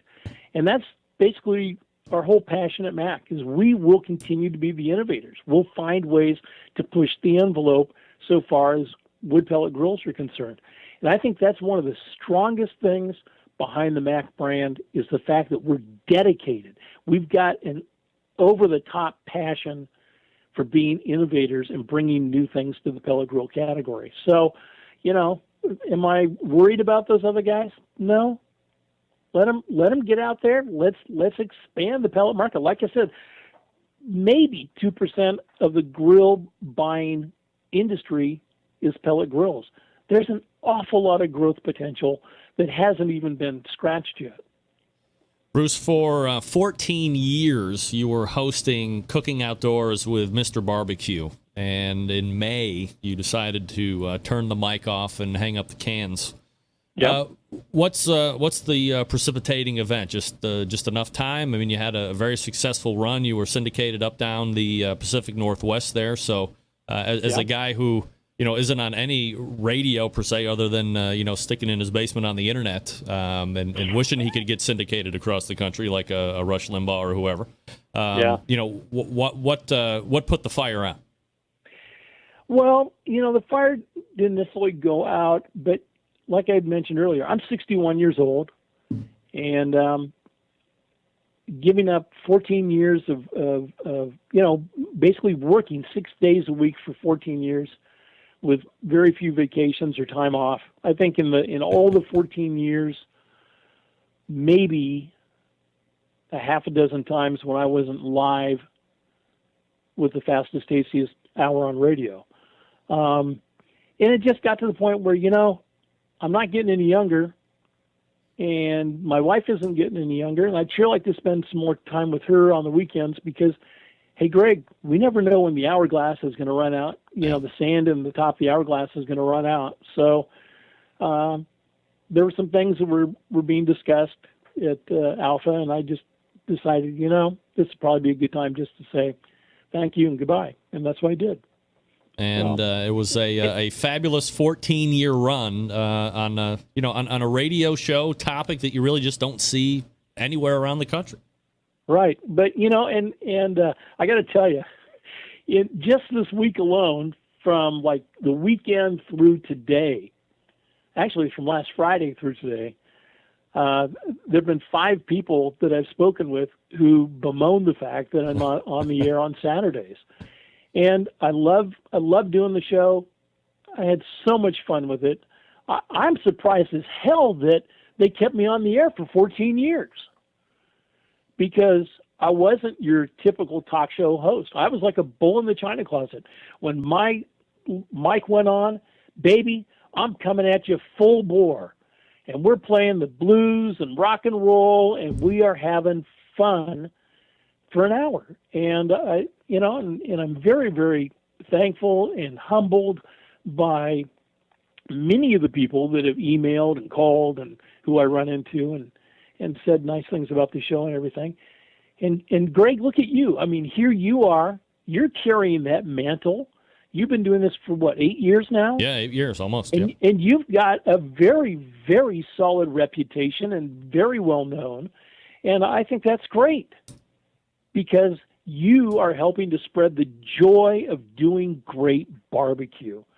And when you're passionate and you love what you do, you're going to be successful at it. And I think you're successful at what you're doing. You're just using a different platform, and there's nothing wrong with that at all.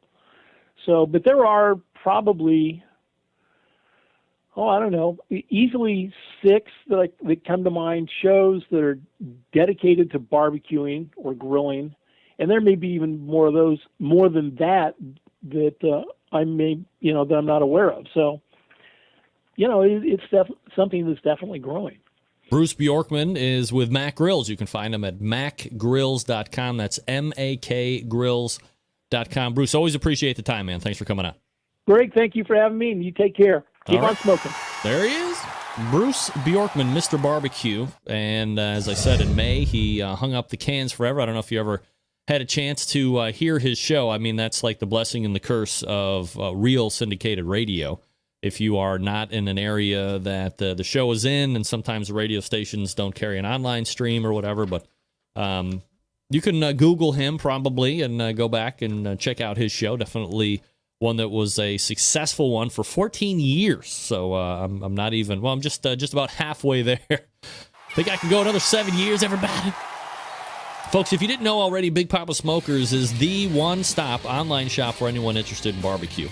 Number one dealer of who? Mac pellet grills in the world. Big Papa Smokers features a wide selection of American-made grills, smokers such as the Old Hickory Ace BP, the Gateway Drum Smoker, even a drum kit that gives you everything you need to make a world-class smoker out of a 55-gallon drum.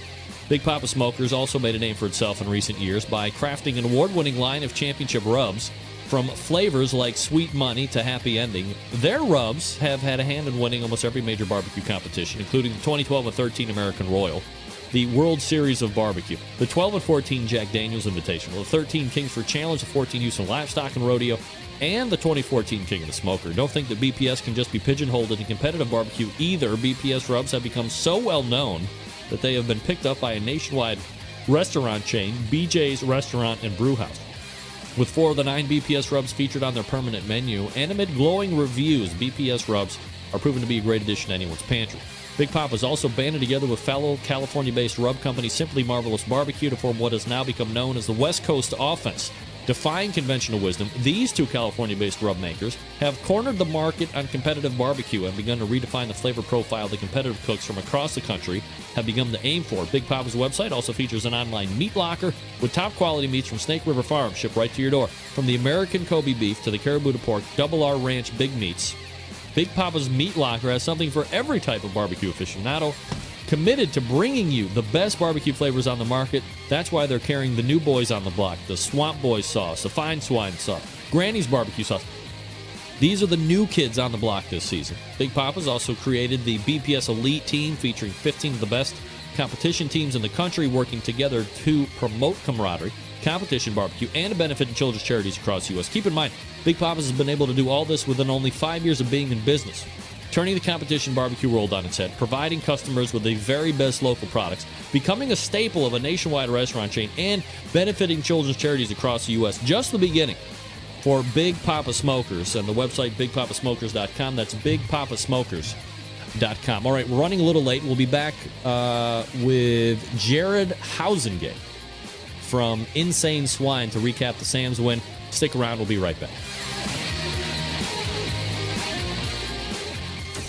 Big name interviews, advice on cooking brisket and ribs, and the only host willing to share his honest opinion on all things important in the world of barbecue. It's the BBQ Central Show. All right, we're back. This portion of the show is being brought to you by Man Grate. Man Grate is the cast iron grilling grill grate made right here in America. Restaurants and pros use cast iron for a reason. Even heat conduction and retention with no hot spots. Man Grate's patent pending. Design traps and evaporates oils and fats, resulting in reduced flare-ups and perfect sear marks each and every time. How about 25% off your next order? Use barbecue code BBQ-CEN for 25% off your purchase at mangrate.com. Grill like a pro with Man Grate. All right, we follow the Sam's Club National Barbecue Tour here on this show, and this past weekend they were in Scarborough, Maine, and winning the whole damn thing was the pitmaster of Insane Swine Barbecue, Jared Housengay, joining us here on the show. Jared, how are you, bud? I'm doing well. How are you, Greg? Doing absolutely fabulous, Jared. Appreciate you making time. Apologize for being late, but I was on the phone with Mr. Barbecue. Jealous much? So, Jared, before we get into kind of recapping this past weekend, for the folks that might not be as familiar with Insane Swine as the rest of us, or the folks just kind of tuning in for the first time tonight, a little background on you and how you got in the whole competition barbecue scene. Yeah, absolutely. I grew up around meat my whole life. My father owned a butcher store when I was young. I have the scars to prove it on my fingers when I worked at his butcher store when I was around 12 or 13 years old. And so I've been around meat my whole life. Been around a lot of pig roasts out in Illinois where I grew up. So it's something that I've had a passion for a long time. When I moved out to New England, I found the New England Barbecue Society, and it kind of renewed my interest in barbecue. I became a judge first before I was a competitor. Judged for a couple of years, then in 2008 started to compete in a couple of contests and did horribly, like most of us do. It then got to last a couple years. We've done between 10 and 15 contests, and that seems to be where the turning point happened about a few years ago. Are you are you in the meat trade right now, or you do something completely different professionally? No, I'm a market researcher by trade. All right. So in regards to being a judge first before you got into competitions, and I've heard, the majority of guys that are here on this show that I'm talking to compete first, and then they decide at some point maybe some don't become a judge. Now, to me, and I don't compete, and there's a whole different reasons why I don't, but I love to talk to guys that do because it allows me to live out the fantasy of ESPN. Isn't it just common sense that if you're gonna be a barbecue competitor, that you would go become a judge first and see what the judges are looking for to help give you a better chance to win? Well, I'll say this. It really helped me. I know that. Judging for a couple of years and judge some of the best teams, really not only in New England, but in the world, in Smoking Hogs, Chris Hart, IQ, just having the opportunity to judge their food over the course of a couple of years really gave me the sense of what it is I should be doing in the competition world that is so much different than when you're cooking at home for friends and family. It's just a totally different world. So I that's the first thing I tell people when they are interested in competing for the first time. Hey, become a certified judge, judge a couple. It doesn't have to be 20 or 30 contests. Go judge a couple of contests and see what you should be cooking. And that really, to me, is one of the keys to success. And that's like one of the more important things to figure out first is you're not going to be cooking the same thing for the judges that you would be cooking in the backyard. If you do that, you're pretty much going to be down towards the bottom. That's right. And even though I was a judge before I started competing, like I said, I didn't end up dead ass last in my first contest. Came pretty close. And my pork was next to last, I believe, because it was pretty much like dog food, what I turned in. It was chopped up, mushy, miserable junk. But you learn from that experience and again, you judge a few more contests and you do a few more contests as a competitor, and you can really get into the groove of things. things. But really, when we first started, again, we were only doing maybe 2, 3, 5 contests a year. For us, it was really hard to have a lot of success doing that. Once we started doing more contests on a regular basis, that's really what made the big difference. Jared Housengate joining me here on the show, pitmaster of Insane Swine Barbecue. How do you come up with the team name, Jared? My wife and I basically we're the team, as a lot of teams are husband and wife teams. You can see who I call Freddie in the background here. That's our banner. We're both heavy metal fans, or we really were back in the day. Grew up in the 80s, early 90s. This is a banner here that's based on Iron Maiden's Peace of Mind album. I call this guy Freddie in the background instead of Eddie. Just don't let the Iron Maiden people know. They haven't seen my banner yet, as far as I know. Don't want to get sued. But no, Insane Swine. It's kind of funny though, because we're not known as these insane, crazy people out on the barbecue circuit. I'm typically a fairly quiet guy. My wife is a little bit more social than I am, but both of us are kind of shy in general. So it's kind of odd to say that we're insane. We're probably the farthest away from that you could possibly be. You had mentioned that your wife is part of the team, and do you guys? I mean, it's got to be kind of a weird dynamic, right? When you're part of. You're a team because you're a husband and wife and you're doing it day to day, but then you're a team out on the weekend and it's like competition. So Is there ever that weird time when you guys get chippy with each other in competition and then, oh shit, I got to drive home with you and live with you also the rest of the week?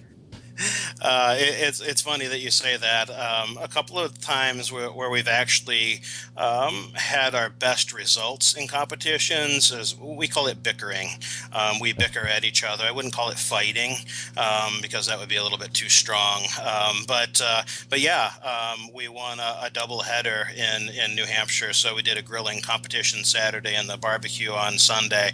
We swept that weekend, won both contests, and the grilling competition, we just had a horrible time. We were bickering at each other constantly the whole entire time, and we actually won. This past weekend in Maine, we had an issue with the pork, and the wife actually had to talk me off the ledge a little bit, because it was about 5 minutes to the end of turn-in window, and I was sitting there looking at the pork saying, this is a bunch of fucking shit. And she said, you got to put something in the box. You got to put something in the box. You got to put something in the box. And we're notoriously known as late turn-in people. We'll turn in with 30, 20, 15 seconds on a consistent basis. Like, what's the, I mean, why do you want to put yourself in that situation? I mean, 20 seconds go by, you trip, a pigeon shits in your eye. I mean, who knows what could happen? And then you've ran it so close to the clock's going to drop on the table, and now you're disqualified, and the whole contest is gone. I mean, what's going on with that? Yeah, I'm glad you asked that. It's not necessarily by design. My wife and I are both, I would say, perfectionists. We like the box to be as nice as possible, and by the same token, I'm a firm believer in that if you turn in cold food, even though the judges are not supposed to judge based on temperature of the meat, it does affect judging, I believe. So that's another reason. But really, we make people nervous. We make other competitors very nervous when we turn in so late. But we know what time it is. We have never missed a turn in. The only turn in that I shouldn't say never. We didn't turn in chicken during the beginning of our competition career because it was undercooked, and I wouldn't turn in undercooked chicken. But other than that, we've never missed a turn in. Even at World Food a couple of years ago when we turned in, I believe it was our pork or brisket. The TV show made it seem like someone else was turning in late, but it wasn't. That was not reality TV. We were actually turning in late. So we still had 20, 30 seconds. No big deal to us, but to other competitors, they tend to get really nervous about that. Jared Housengate joining me here on the show, pitmaster of Insane Swine Barbecue. What are you drinking there, pal? I am drinking a fine brew from Bissell Brothers in Portland, Maine. Big into the craft brew. This is Substance, and I'd like to thank Steve Eastridge from Meat at Slim's. Actually dropped this by our site after the competition was done, and he's a great guy, big into the craft brew scene. But this is a fine brew from Bissell Brothers. All right, so this past weekend you're in Scarborough, Maine. You do the Sam's Club local. You take grand champion, so you're going to move on to the Richmond Regional. Overall, I would imagine, as you see your individual results, which we'll recap here quickly in a second, pretty good cook overall, all things considered, holding the pork, I guess? Yeah, we can talk about the pork, but overall, everything was pretty good. The brisket was done ahead of time. Again, we can talk about that later, but overall, it was a pretty normal cook. What do you cook on? I cook on a Backwoods G2 Party, and I cook on a Humphreys Weeble and a Humphreys Lakeside Chicken Cooker.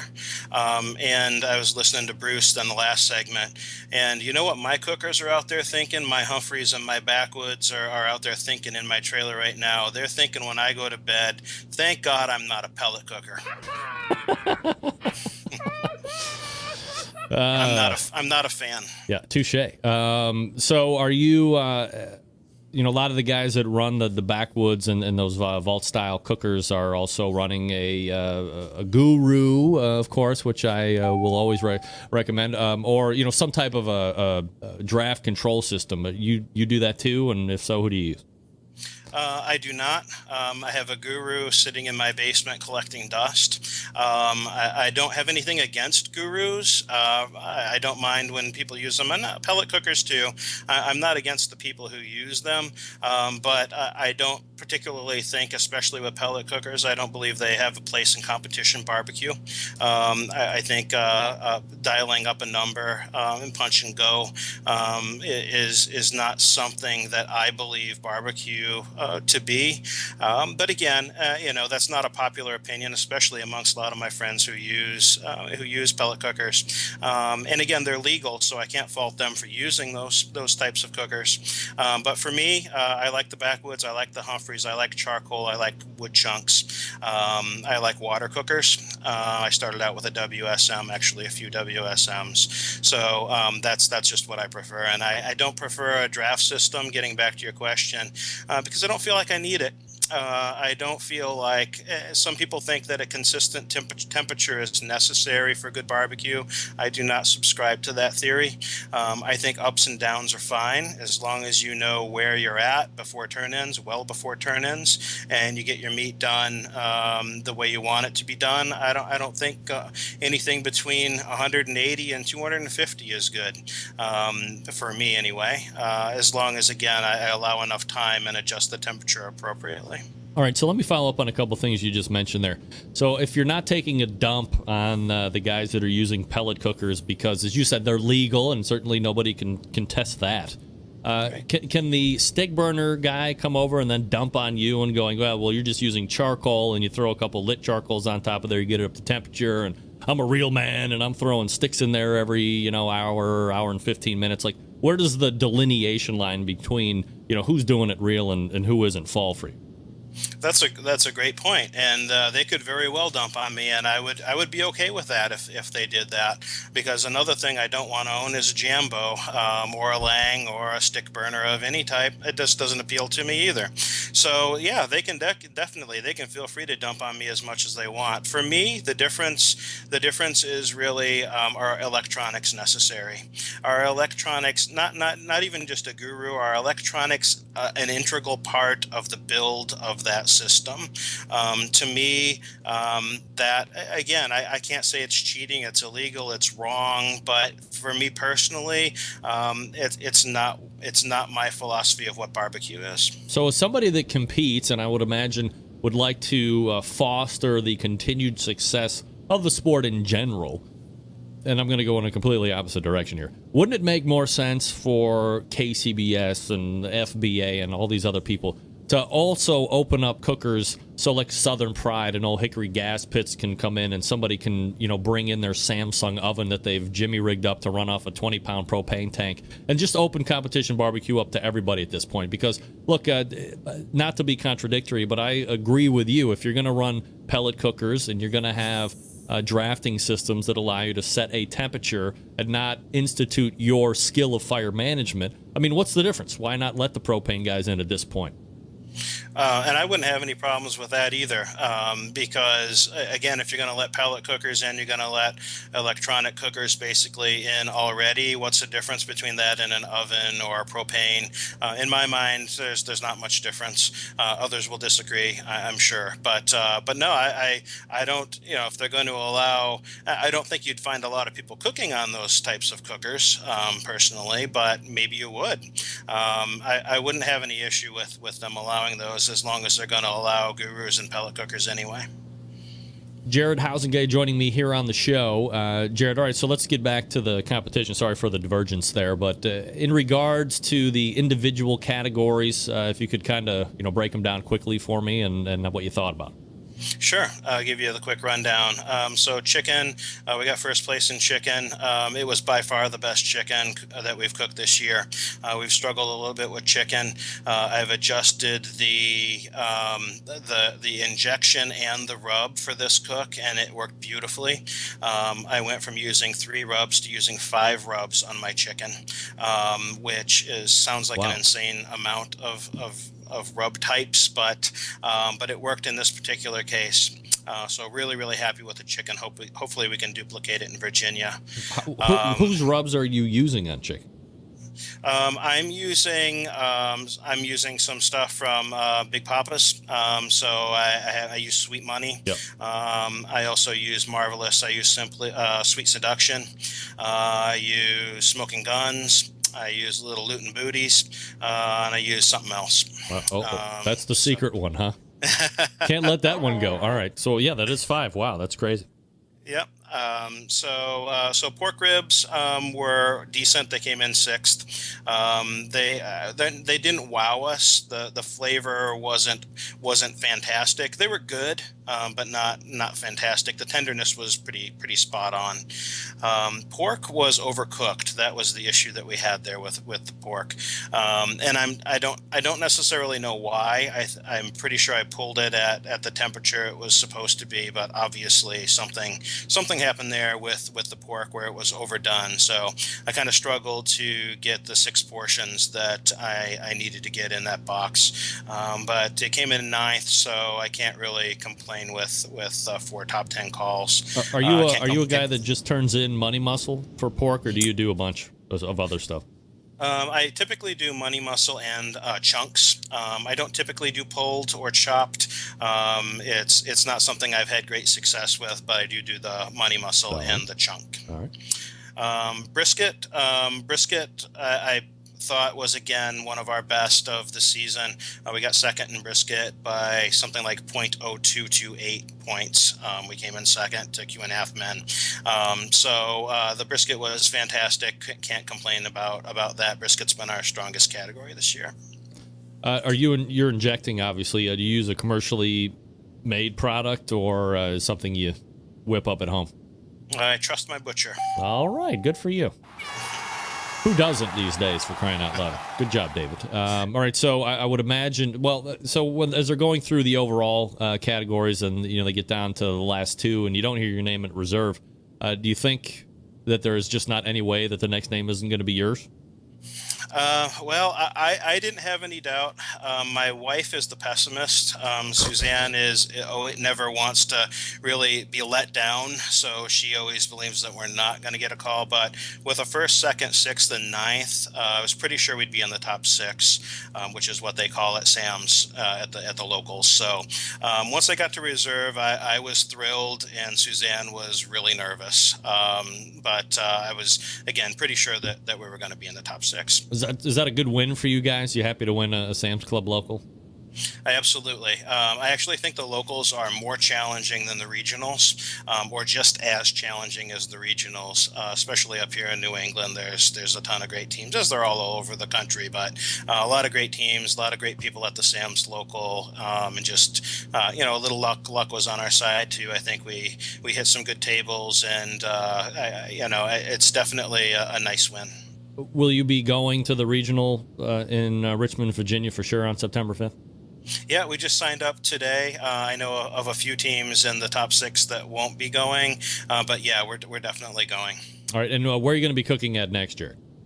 That will actually be our next contest. It'll be at the regional in Virginia. All right, so you take a couple weeks off there to, you're going to be doing anything in the meantime, anything you're trying to dial in or hone in, or are you feeling pretty good about the program right now? I'm feeling good about the SAMS program and the regular KCBS program. What we'll probably practice over the next couple of weeks is for the Jack.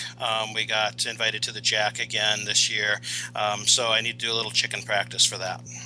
All right, we are talking with Jared Housengay. He is the pitmaster of Insane Swine Barbecue. They won the Sam's Club Local this past weekend in Scarborough, Maine, and will be going to their next competition in Richmond, Virginia for the Sam's Club Regional Final. Jared, really appreciate the time, man. Thanks for coming on. Thanks, Greg. Appreciate it. You got it. There he is. Jared Housengay from Insane Swine Barbecue, if you are wondering. All right, I am obviously very late. Thanks for hanging with me here. I did let Kevin know that I was going to be running over here, so we're done here in a couple minutes. Let me talk to you quickly about Fast Eddie's by Cook Shack. Let's try this again. Let me talk to you quickly about the Cook Shack pellet grill and smokers. They're both. It's all in one. It's 100% stainless steel, wood-burning pellet-fired cooker that uses direct and indirect heat up to 800 degrees. It is the only pellet grill on the market that uses charbroiler technology. It features electronically controlled temperature to eliminate large heat fluctuations that dry and shrink meat. A pellet grill can barbecue, grill, bake, roast, sear, and smoke. Cook Shack has 2 models of pellet grills. The PG-1000 features a fully insulated double-wall roll hood for superior heat retention, fuel savings, and maximum cooking performance. The PG-500 features a 2-way swing lid, pellet drop, and utensil holder. The PG-500 and 1000 have many great features, including 784 square inches of cooking space, easy side-loading pellet hopper, fully automated wood pellet feed system, stainless steel cooking grate on the direct zone side, and a nickel-plated grill on the indirect and top racks. It's also got a drip bucket, a pellet ash drawer, 100% stainless steel construction, warming drawer, 40 pounds of Cook Shack hickory pellets, and a 30-day money-back guarantee. It is a versatile pellet cooker that adds full flavor to your recipes, including fajitas, ribs, chicken, steaks, desserts, sides, and large meat cuts. It can do it all, including cold smoking. Grilling with wood pellets penetrates the food with an intense smoky flavor. When you cook with wood pellets, the fuel is consistent and the smoke more flavorful. For recipes and how-to videos, check out Cook Shack's YouTube channel or the cooking guide on the website, pelletcooker.com, that's pelletcooker.com, or cookshack.com, or call them, 800-423-0698, that's 800-423-0698. All right, we're back to wrap the show in seconds. Stick around, we'll be right back. Get in the smoke. Call 877-448-0433 to get on the air. Now, here's your host, Greg Rempe. Big B, Moonshine Band, Suburban Race Records. Let's go! I'm an outlaw. Give me 2 shots. All right, thanks again to Jared Housengay. Out of the park home run for a first time in. Jared bringing it strong, not afraid to vent out and shoot straight. That was great. We'll have him back on again for sure, sooner than later. All right, let's go ahead and wrap it up. All the way back in the first hour, we talked with barbecue and grilling legend Stephen Raichlen, barbecuebible.com, projectsmoke.org, his 2 websites right now. Then we talked with Ernest Cervantes of Burnt Bean Company, burntbeanco.com. He's a barbecue television star right now. And he didn't say it, but allegedly, from what I can surmise, he might have something up his sleeve for another TV show. In the 10 o'clock hour, we talked with Bruce Bjorkman from Mac Grills, macgrills.com, makgrills.com. And coming out of the bullpen with Jared Hausengate from Insane Swine Barbecue, talking about the Sam's Club as well as some other things in the general barbecue vicinity. Big show planned next week already, September 11th, 2001. I will never forget. Until next Tuesday at 9 p.m. Eastern Standard Time, it's your program host, the proud U.S. American, Greg Rempe. Good night now.